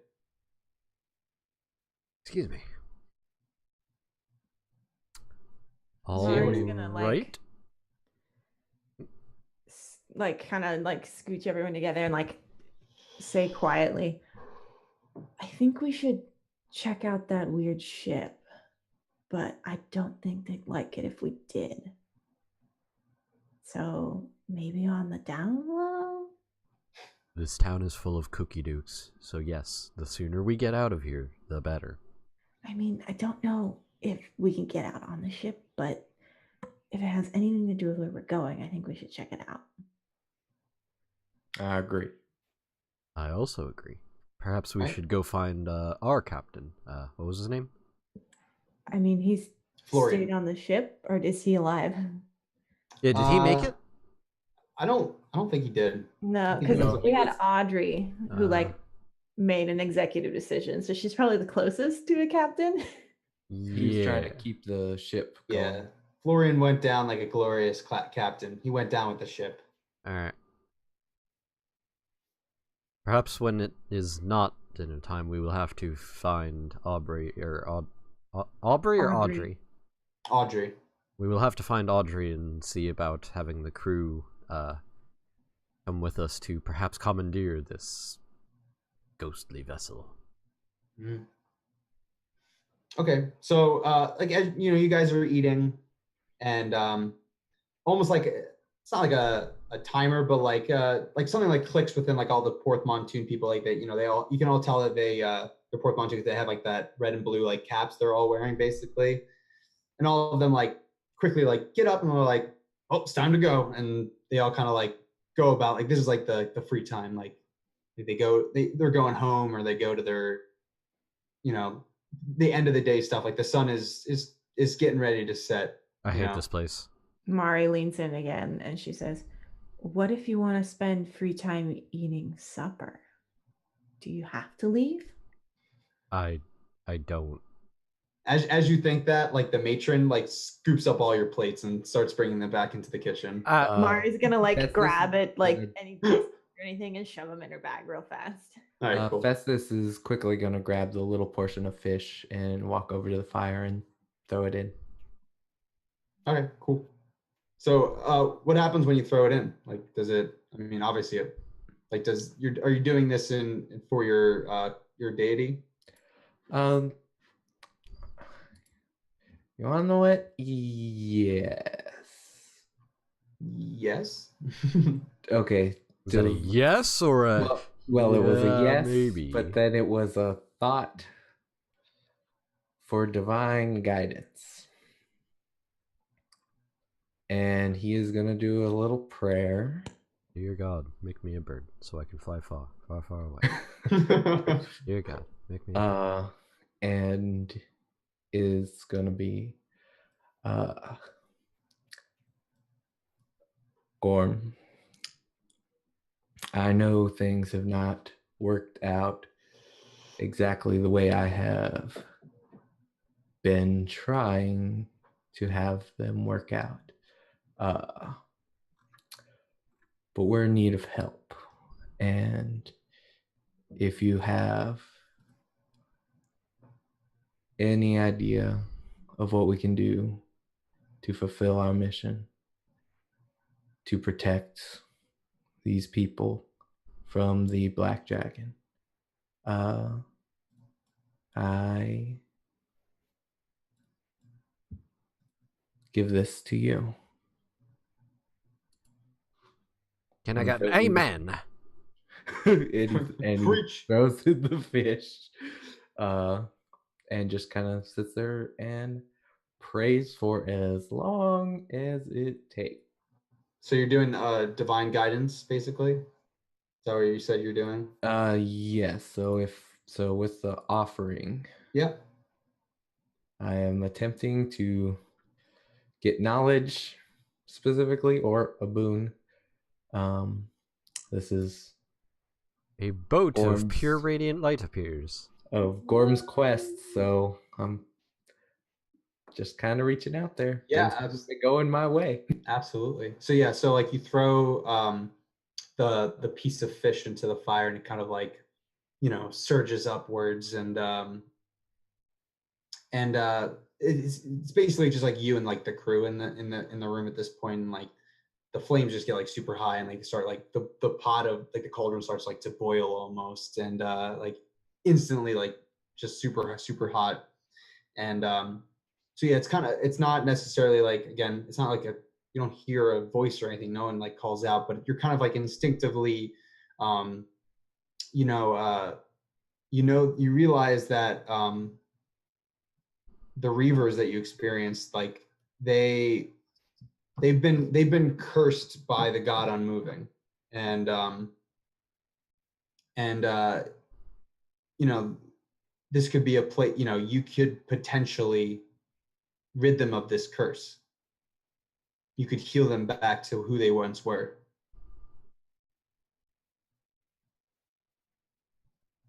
But he doesn't really give you, you know, much else. He needs you to kind of Figure it out for yourself. yeah, hopefully kind of point you in the right direction. But Okay, so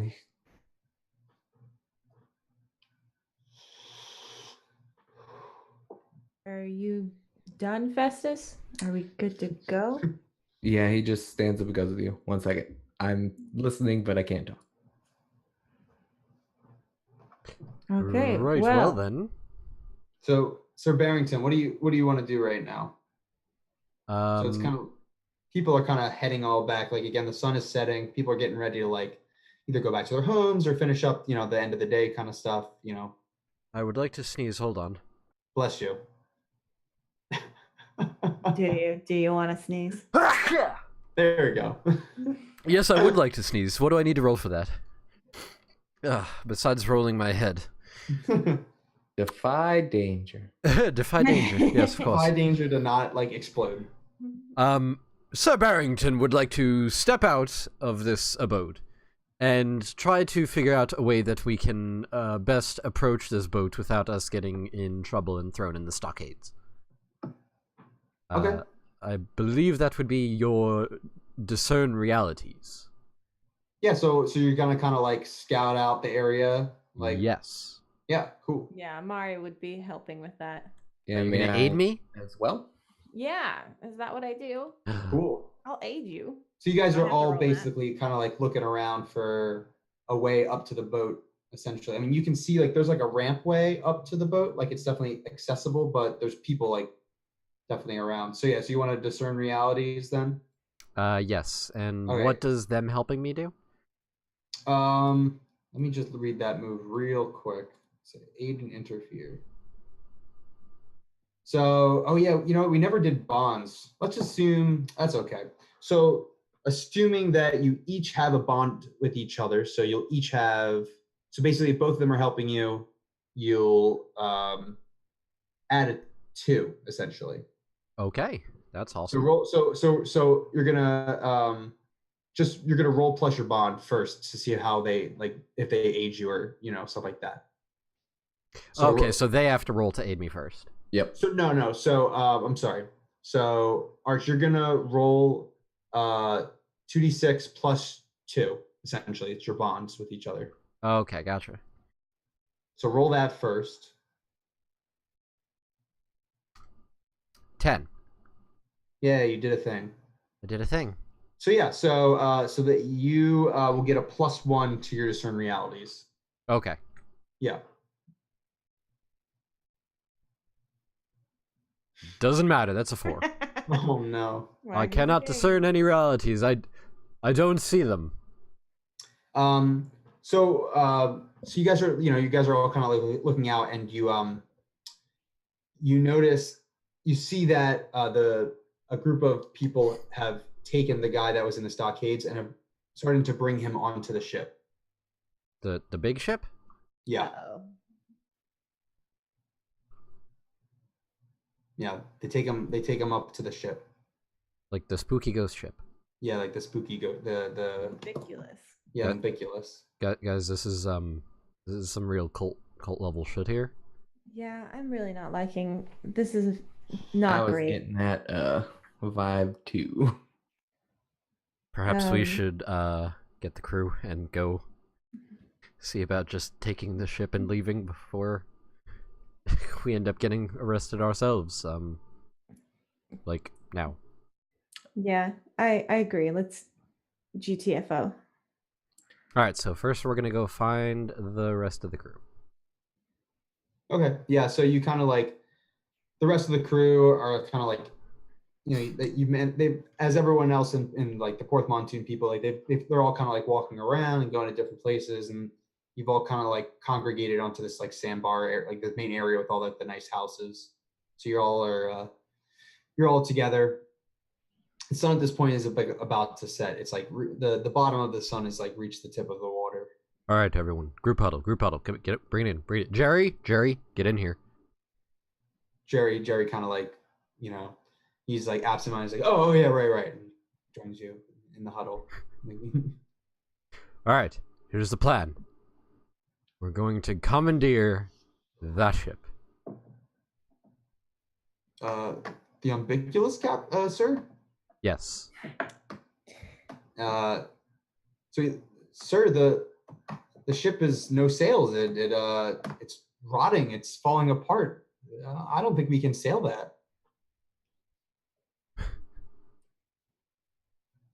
Well, we kind of have a feeling that there's probably some spooky cult shit going on there, so at the least, we need to check it out. What if we check it out and the rest of you can commandeer a not spooky ghost ship? I mean, there's ships out in the port, like for sure. I hate to turn to piracy, but quite frankly, if we this whole take place the- is weird. Yeah, if we take Strava's, I was gonna say, which one's the slave guy? yeah, let's just take his ship. I like that idea. He wasn't very nice. No, he was a total dick. Okay. So are some of you going up to the ambiguous basically, or like what's the The deal three with of that? us are going to go to the Ambiguous, and then the Okay. crew is going to go commandeer the dickhead's ship. Strava, Captain Strava. Yeah. Okay. So Should like we give a signal when we're ready, or should they just steal the ship and then how do we know when to do this?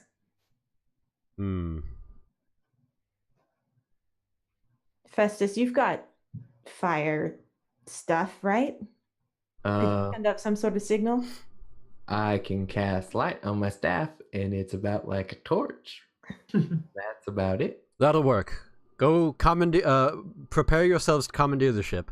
When you see the beacon of light coming from Festus's staff, commandeer the ship and come bail our asses out. That the second part's the important one. Pretty much. I mean, we'll be fine, but we need a getaway vehicle. All right. kind of like do like everyone puts their hands in the middle and you go break and you know 3, 2, 1, team. Yeah, basically. So yeah, so the crew kind of like ambles up and they're off to their own devices trying to like figure out. Some of them go back to like in the house where like Captain Strava is. He's still like he was still talking to like that gentleman like when you guys left the building essentially. So like a couple of them go back in there or a couple of them go towards the docks and stuff like that, kind of eye out the area. So what do you three do? So you see, you know, it's sun setting. It's getting dark out. You know that there's a curfew. We need to go sneak aboard that ship. Yes. I agree. Let's sneak. Right, so yeah, so we're just gonna like gonna just walk right up to it. I mean, yeah, sneaky charge. People are all around. I mean, there's definitely like, you know, you don't necessarily act like you belong. Can we steal some hats? Sure. I mean, yeah, so like you know, you look around, maybe there's like I mean, all the hats you can see are on people's heads, but you know that there's it seems like there's a market island, like that's like the center island, but I don't think you wouldn't be able to make it there in time before the curfew's in effect. Probably yeah, not. let's just I go. think we should just go. Yeah, fuck it. Okay. We aren't good planners. No, we are not. What is this? What got us in this mess? What You is should this have thought plan you about speak this. of? I don't. This is a foreign word to me. Okay. So yeah, so you know you go up to the ship and it's massive. It's you know it's kind of towers over you as you walk up to it, and again the stockades are empty, but there's like the ramp that leads up to it, and people are kind of like walking down it. They've kind of like left. They're starting to leave this ship, but they're being really careful. Like all of like the wood is like it's like basically rotting, and you know some places of like the rampway are like have holes in them, and there's like moss over it all, stuff like that. Gross. How are we going to do this? What's the plan? Wait till there's the least amount of people and then just walk in, I think, is the best bet. Okay. Also, Mira, keep in mind, I mean, you have Slapper, so like maybe you can do something with that. You could do distracting pigeon. Yeah, or like scouting pigeon. Yeah, you have Scout with Slapper, right? Oh, I do. Yeah, I want to have Slapper Scout. Make the bird useful. Yeah. Be a useful bird. And I thought of something I can do as well. What do you think of Festus? Is any of the ship that we can kind of see right here stone? Stone? Yes. Not that you can make of it from the outside. Again, it's all just. It seems like it's just all like mostly rotting wood. But there could be like stone parts to it, like within the decks maybe or something like that. Okay, so nothing on the outside, so I'll have to wait to get inside. Yeah, potentially. Okay. Yeah. All right. All right, so Mira, yeah, do you want to use Festus? He is trained in scouting, right? Yes. Okay. So what do you want to do? What do you want to maybe try and like look for the best way on, or do you want to, you know, see where everybody's located or something like that? I mean, he's a burb, so. Yeah, I think if he can see like generally where people are and like the number of people, if you'd be able to communicate that. Okay, sure. So you kind of like, what do you do? Like you kind of like throw them up in the air, like tell them what to do, or like, you know, what is it? Animal. I would like assume I've got like command words that like he knows means like count, like be quiet, locate, stuff like that. And so she'll like kind of crouch down and just like set him on the ground and let him just kind of like hop off.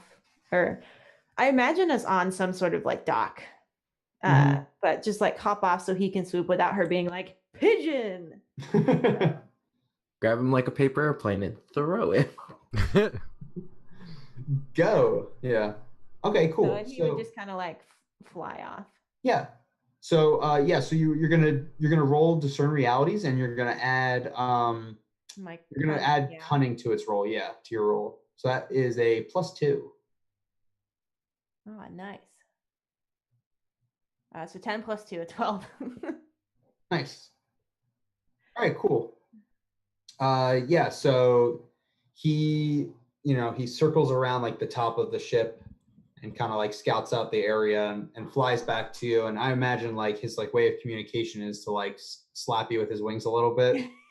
Yeah, and he's got like he'll like sit on the ground and like walk back and forth and then tap for numbers. Yeah, absolutely. So And like, and she'll pull some of like the old bread she stole and kind of chuck it on the ground for him. So he like is yeah, rewarded. it's food motivated, absolutely. Mhm. So yeah, so basically he kind of like walks around and like on in like the sand and kind of like gives almost like an outline of like the ship practically. And then he towards the front end of the ship, he like pecks on the ground or paws like once, and then he eats up his food and you know goes back onto your shoulder or goes back onto your hand basically. So is the ramp onto the ship kind of in the middle? Yeah. And so like I'm sorry, I should like clarify because like just so you get to ask the questions. I'm sorry. Yes. But yeah. So he definitely tells you that. There's kind of that's what he does, but you get to ask 3 questions. And then Yeah, I can like, do I have to ask them all now or? Yes, as part of the move. Okay. Yeah. So I'm gonna ask what is about to happen. So the sun is setting and something is going to come up from the water and take its tribute. The god Unmoving is going to come and take its tribute. Okay. That's probably what I'm gonna be on the lookout for. What here? Go ahead. Yeah. Yeah, what here is not as it appears to be. What is it here? Like the people all around you, like they seem like some like most of them know what's going on, and most of them are just complacent. Okay, and then what here is useful to me specifically? Sure. Not valuable, but useful. Yeah, useful. So trying to think about what could be useful. You notice that basically the ramp that's leading up to the ship, there's no like torches or anything to like light the way. So it's once it gets dark out, it's gonna be dark, and it's gonna be real easy for you to just to kind of go up Sneak that on. way. Yeah. Okay. She's gonna turn to you two and tell, okay, so I think they're gonna take him or like the god Unmoving. Is that what it is, Festus? Who it is, I guess. Correct. It's gonna take that person in the stockade. I think we can sneak on once it gets dark without them noticing. There's no like light source around here, and the moon should be pretty dark tonight. So do we want to just wait or? I guess we will wait then. It sounds like a good plan. Yeah. How long is it till dark? Maybe like half an hour, not even. So like, yeah, so you guys, you can guys camp it out. Like people are slowly heading back to their homes or, stuff like that. And are you guys like sticking by the ship or like, what are you doing like while you're waiting? Mari's definitely gonna like wander around, not like too far away, but she doesn't want to like sit outside of the ship because that's sketchy. Right. Festus would probably just follow her because he doesn't know anything else to do. Sir Barrington is going to hide. Like maybe there's like a pile of crates or something like that, and he just kind of is like hanging out behind them. Yeah. That's cool. Yeah, and like people are kind of like getting edgy and like they're trying to make it back to their houses as soon as they can because like curfew's gonna start soon. So but yeah, so as the tip of the sun kind of reaches it's the the edge of the water, like basically no one's out. And it's just like it's everyone's back in their homes or stuff like that. At Okay. that point, into either the boxes with Barrington or some other place to hide. Mm-hmm. Once it's like everyone starts to disappear. Yeah. Yeah. Okay, cool. So yeah, so it's night. It's nighttime now. No one's out on the streets. You can hear some. You can hear like not necessarily like chanting, but there's definitely like people on top of the ship, but opposite of where Slapper was like pointing to. Like there's a front end of the ship and the back. I don't know the technical nautical terms of the stern and the bow, but that. Yeah, so the bow, there's like a almost like a building already on. There's like a building on there, and you can hear like there's like a group of voices like coming from within there.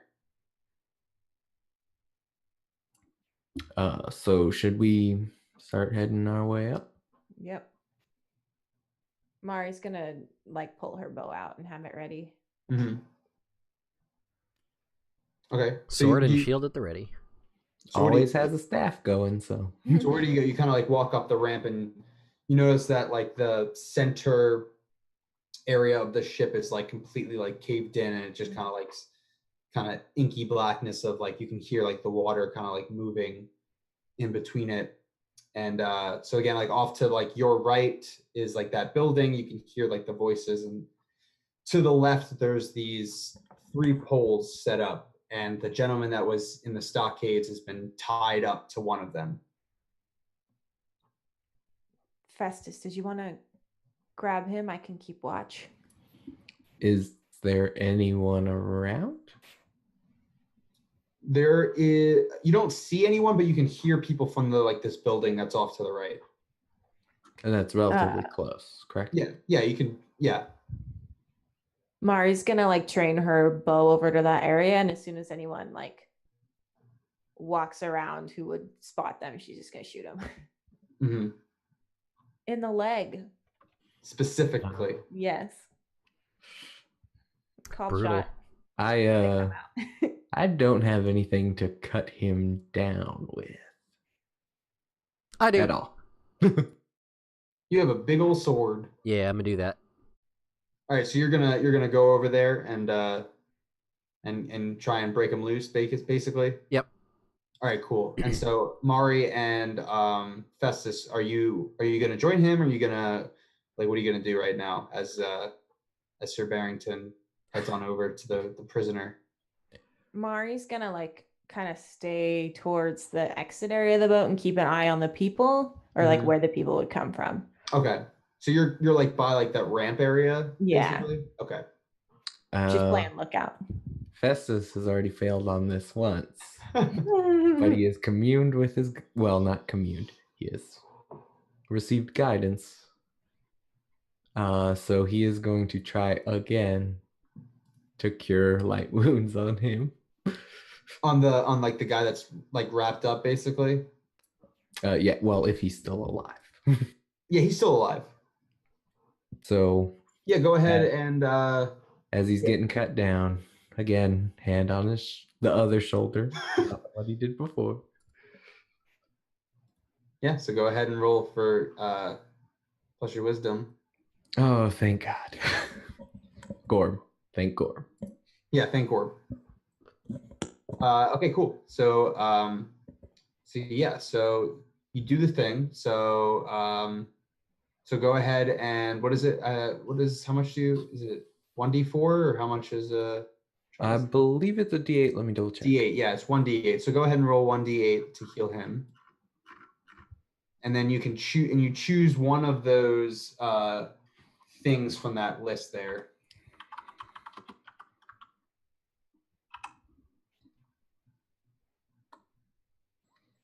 So 4. All right, cool. Man, this is a hard one because I That don't is a want hard one. attention. I've already messed up a bunch. And if I lose it, we have no healing. I'm ready to shoot some people.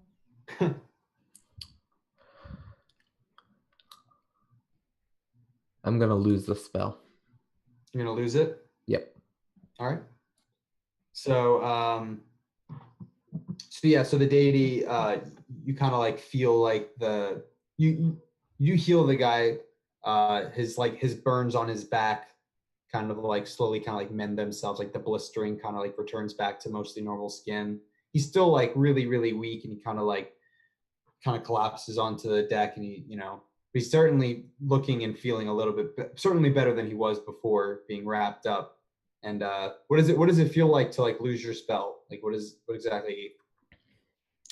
I'm guessing kind of the internal flame, which is sort of the basis of all my spells, kind of gets a little dimmer. Okay. And I'm a little sadder. Okay, cool. So yeah, so you kind of you pull him loose, and yeah, he's just kind of like laying on the ground, and you can hear the voices from the other end of the ship. They're getting like louder. They're kind of like, seems like they're getting like psyched up for something. I think that's our cue to leave. Can we like fuck this shit up as we go? Like the ship? Does anyone have anything like? Is there like, can we like, because it's super crumbly and gross, can we like hit something that would maybe destroy part of it as we like leave?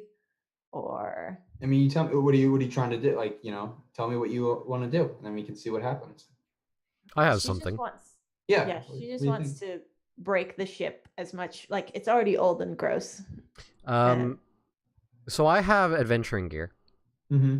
And I imagine that a standard part of every adventuring gear is a oil lantern. Mm-hmm. And Barrington's gonna take out the oil lantern and like light it and then smash it onto the wood so that like the oil kind of spreads with the fire and like the ship starts burning. Yeah. So are you doing that like right by like where you like broke that guy loose basically? Yes, and then we run the fuck away. Cool. Mari is gonna like come in last, and she's gonna like try and wait, and it's like as soon as one person comes out, she just wants to like shoot him once and then run. That's fucked up. Yeah. So like so you light your oil lamp and kind of like chuck it towards the stern of the ship basically, and most of it's like old like rotted wood, but the oil kind of like it's like a catalyst for the fire. Like the fire at least lights the oil, and then the oil is like enough to kind of get some of the wood burning. So you have like a small burning a really cool color too, because it's going to be like salted to shit. Yeah, absolutely. Yeah, it's not like it's not a super intense burn. It's not a super fast burn, but yeah, definitely front of the ship is now roughly on fire, like the front part of it. We run the fuck away. What's that? We run the fuck away. Yeah, you run the fuck away. Carrying the guy out. Okay. So yeah, so you're trying to make your way, and the building that was at the stern of the ship, like the door kind of like bursts open, and there's like this man kind of walks out, and his eyes just like, you can almost tell like just like from the fire, like his eyes like get a little bit wider, like the twinkle kind of just like a little bit more. And but he's kind of like he's kind of like just drugged out almost, it seems like. He's just like kind of stumbling all over the place, and out comes like there's like 8 other women that are all with him, and 4 of them are like normal, basically like the normal Porth Montoon people, and then 4 of them are Reavers.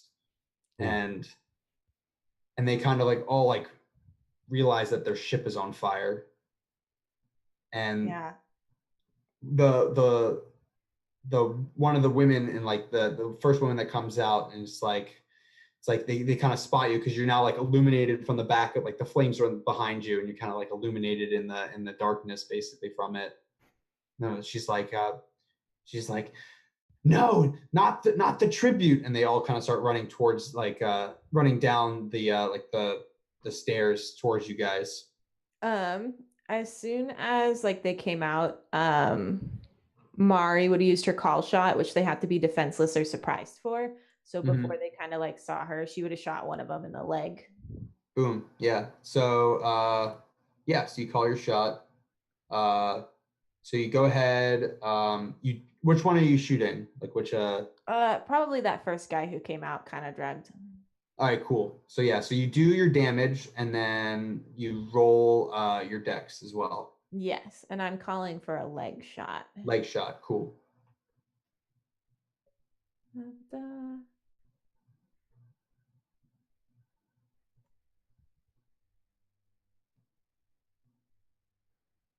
Cool. So let's see. So yeah, so you shoot him in the leg. So you go ahead. That was 4 called shot. So you also roll your damage die because you automatically get your damage. Yep. All right. So cool. So you do 4, and then they're also now hobbled and slow moving because you shot him in the leg. So yeah. So your arrow kind of arches through, shoots through the air and just bam, jabs him right in the thigh, and kind of gets down on one knee, and he's like doesn't even almost notice it, like he's still like kind of like messed up on whatever, and but yeah, you still have you have like that the group of girls are all in like white robes basically, and they're all kind of like chasing after you still. Okay. Mari's gonna yell, turn on the light, let's go, and then just like run, turn, shoot, run some more. Festus will light up his staff, hopefully. Dream. Although maybe the fire's a big enough beacon. Oh, that too. We're probably good. It's still pretty dark. Because again, it's not like a fast spreading fire. So, but yeah, so definitely the light helps. That's cool though. So yeah, and you got a 9. So yeah, so you cast your light.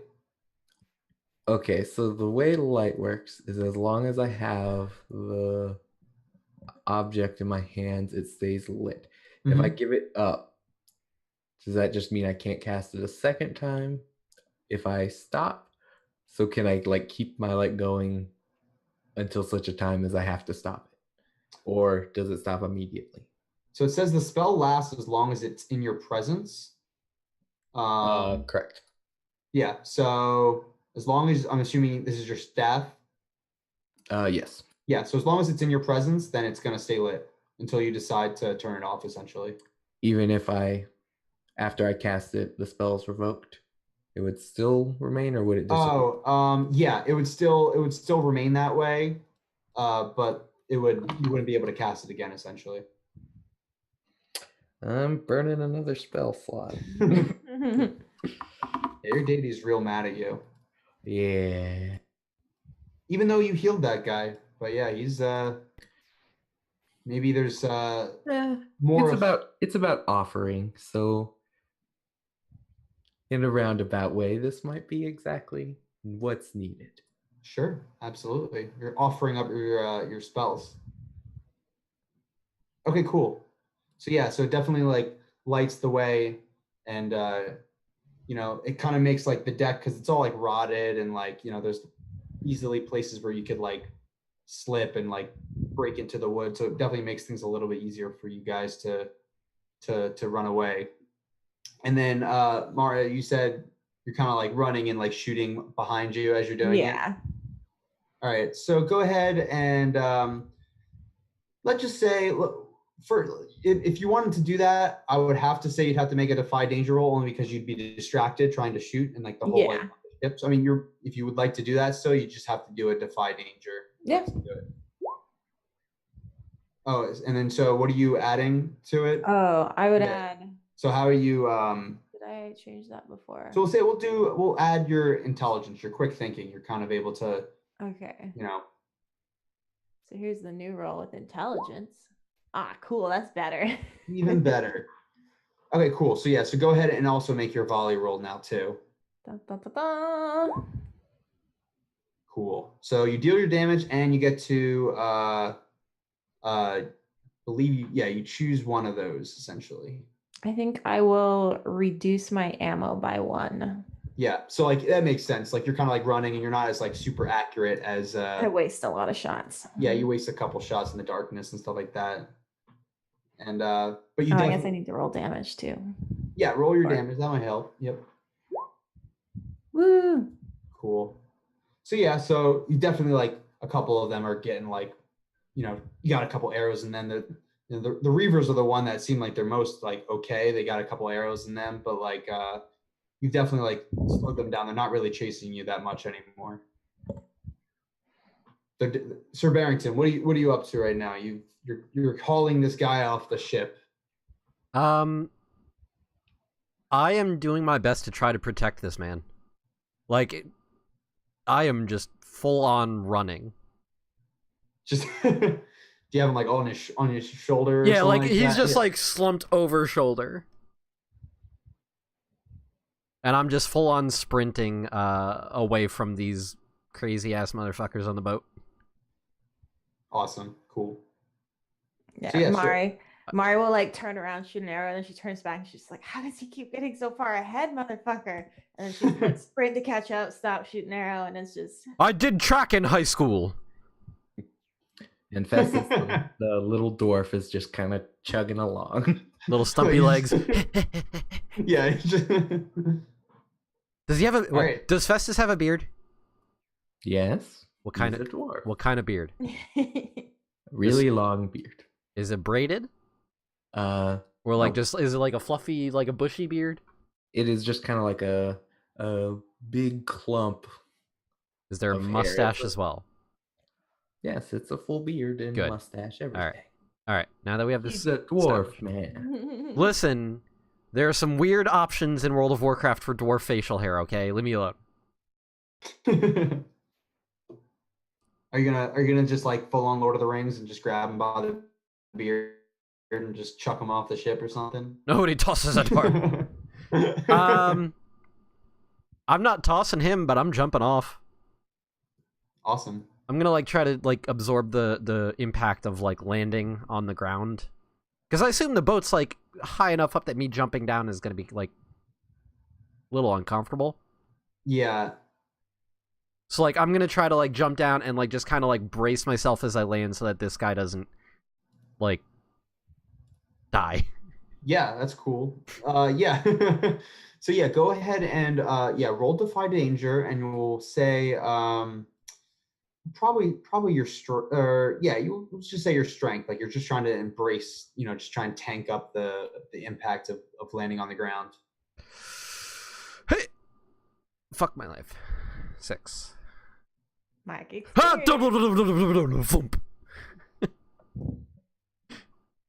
I do a barrel roll Awesome. Okay. into some barrels. So unfortunately, yeah, exactly, yeah. So basically, yeah. So you, the jump was way too high as you anticipated, and with the added weight of the guy on your shoulders, it kind of puts you into just totally off balances you, and you both kind of just like slam the ground on this like sandbar area. Let's say we'll roll another D4 for damage there. It was a pretty decent fall.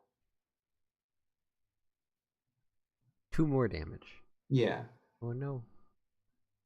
So it hurt a little bit, but again, you're a pretty strong guy. It didn't like, but the guy is, poor guy. The poor guy is just like he's just like, oh fuck. Yeah, he's just like, at this point he's like, why are you doing this? That was my bad. Don't worry, we're saving you.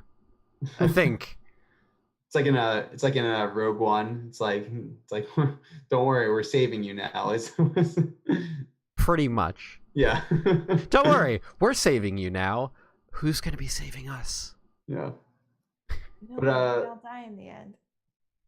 But yeah, I actually think that you guys all got off the ship at this point. I think we're kind of ending up. It's like we'll kind of end up this one shot here. I think now sounds like a good time. I don't want us to go too much farther. Don't want to go over our time limit, you know. Fair. All right, so then I guess we will end it there. Yeah. With us escaping the burning ship in the background with the crazy ass cultist people chasing us. Now we're just in the crazy ass cultist people's town trying to steal a ship with a unconscious body. I'm okay with this. Maybe we will continue this later on in the future. Yeah. Yeah, so here's this was fun. what we can do real quick before we kind of finish up the screen the stream. There's like an end of session kind of type deal that we can do to kind of maybe mark our experience, right? Yeah, I've never experienced this. Let's go for it. Absolutely. So I mean, even if it is just a one shot, I always like doing this because it's fun. Hey, like we might level up or something like that. So we didn't do bonds, unfortunately. We kind of like skipped over that part. So normally I would ask like, hey, like, did you act upon your bonds? And then we could, or like, did you resolve one of them? And then we would mark experience for that. We can kind of just skip over that. Now we can look at your alignment. If either of you, fulfilled a tenet of your alignment, just kind of explain it to me why you think that you did. And then you can mark experience if you explained it well, if you did it. What if I did it twice? Then I would let you mark it twice. Because I definitely did mine twice there. Because mine is the good alignment is endanger yourself to protect someone weaker than you. Yeah. And the first time on the boat attempting to protect Festus with the nets. Mm-hmm. Yeah. Yep. And then the second time there with the guy jumping off the boat trying to escape with him. I failed both times, but there was an attempt. Yeah, but that's what Matt. Yeah, so go ahead and mark 2 experience. All right. What about you, Festus? What did you mark upon your alignment? So my alignment is good. Endanger yourself to heal another. You definitely did that. Yeah, I would say you did that. Put yourself in a sticky situation to heal that guy. Both at I'll say you would do it. I don't know if I did it twice though. I think I just did it once. All right, so yeah, go ahead and Last time. mark 1 experience then. The first time it wasn't as dangerous. Right. Yeah. And then Mira, how about yourself? Nope. Mine is neutral. Help an animal or spirit of the wild. That's right. All right, so that's okay though, because now as a group we get to answer some questions, and then we can all potentially earn some experience. So, first question: did you guys all learn something new and important about the world? Yes. Yes. Yeah, pretty much everything. Yeah, exactly. Yeah, cool. So yeah, go ahead and everyone marks 1 experience there. Did we overcome a notable monster or enemy? Overcome? No, they overcame us. Yeah. We set fire to a big ship, I guess. I don't know. That's true. That's true. I don't know if that That's pretty counts, cool. but I don't know if it counts. It doesn't really count but it's pretty cool. Yeah, it is. It was Makes for a fun. good story. And then the last one is, did we loot a memorable treasure? And I would say the answer for that would be no. Yeah. Aw, Unless this guy is like the treasure. a memorable treasure. Best guy ever. Gross. Did you loot him? Like, did you just? Yes. This is our loot now. We're leaving with this. We pilfered him from somewhere. But yeah, and then so I believe it's for level 1. Let me just looking up. I think level it's up. 7 or So 7 so plus yeah, your 'cause level. this- level. yeah, so it's your current level plus 7. Oh, So if any of you got to 8, then you would level up. I was at 6. I'm Aw. at 7. Oh, I dude. have 1 experience point because I did not fail 1 roll tonight. Oh, excuse me, princess. Excuse you? Did you just use the P word? It's Queen, everybody. Oh, right. 5-year-old Heather is so sure of that one. But yeah, so obviously if that would end of session stuff occurs like at every time, but like leveling up usually happens like if we make it safely somewhere and we can kind of like, let's all take a breather and then we can kind of like see if we level up. Right. But yeah, I mean, again, this is just a one shot. If we decide to do something more consistent, then yeah, then there would be certainly more chances to do some cool things with Dungeon World. All right.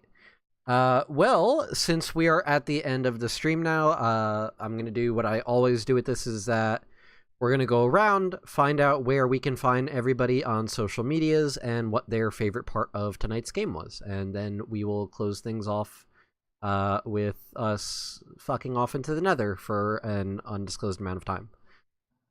So let's start off with our guest, Venom. Sure. Yeah, so you can find me on Twitter at VenomousCat. It's spelled wrong for a reason, I promise. And then I would probably say my favorite part of tonight was getting to play this like 2-page dungeon. I've really admired Michael Prescott's work before, and so I'm glad that we all got to kind of experience a little bit of his content, and we could kind of work it into a little one shot there. So that was a lot of fun. Yeah. All right. And Pi. Hi, I'm Pi. You can find me at the Queen Pie, as in the math symbol, not the dessert. I think my favorite part was setting the ship on fire. That's always really fun. That was pretty great. Yeah. And Undead. So at UndeadBond4595 on Twitter. I always like the parts where kind of things go together. So Pi shooting the arm off the undead, which let me get my staff up to cast Turn Undead, which let us get back up and start fighting again after we were makes the dream work. getting the crap kicked out of us. All right. As for myself, you can find me on Twitter at arch_DND. That's N as in Nancy. You can also find me running the Lucky Die Podcast Twitter account, which is at TLD Pod. We're actually doing a giveaway on the TLD account right now for a D&D starter set signed by the entire cast. My favorite part... honestly, I think my favorite part was making this character. Because if I'm being honest, Sir Barrington is the stupidest thing ever, in that any other character I make in any RPG ever would fucking hate him. Like, I feel obnoxious playing him, but I love it because it's hilarious. Awesome. And I don't normally get to make characters like that, so it's nice to be able to kind of break out of the bond of, like, the very serious, like, super try-hard type character. And I can just be like, I'm Sir Barrington. I'm the greatest paladin because I'm the only paladin. It's like, all right, calm down, dude. So yeah, I really enjoyed that, though. That was a lot of fun. Yep. It was definitely an experience seeing Dungeon World being run by 3 different people now.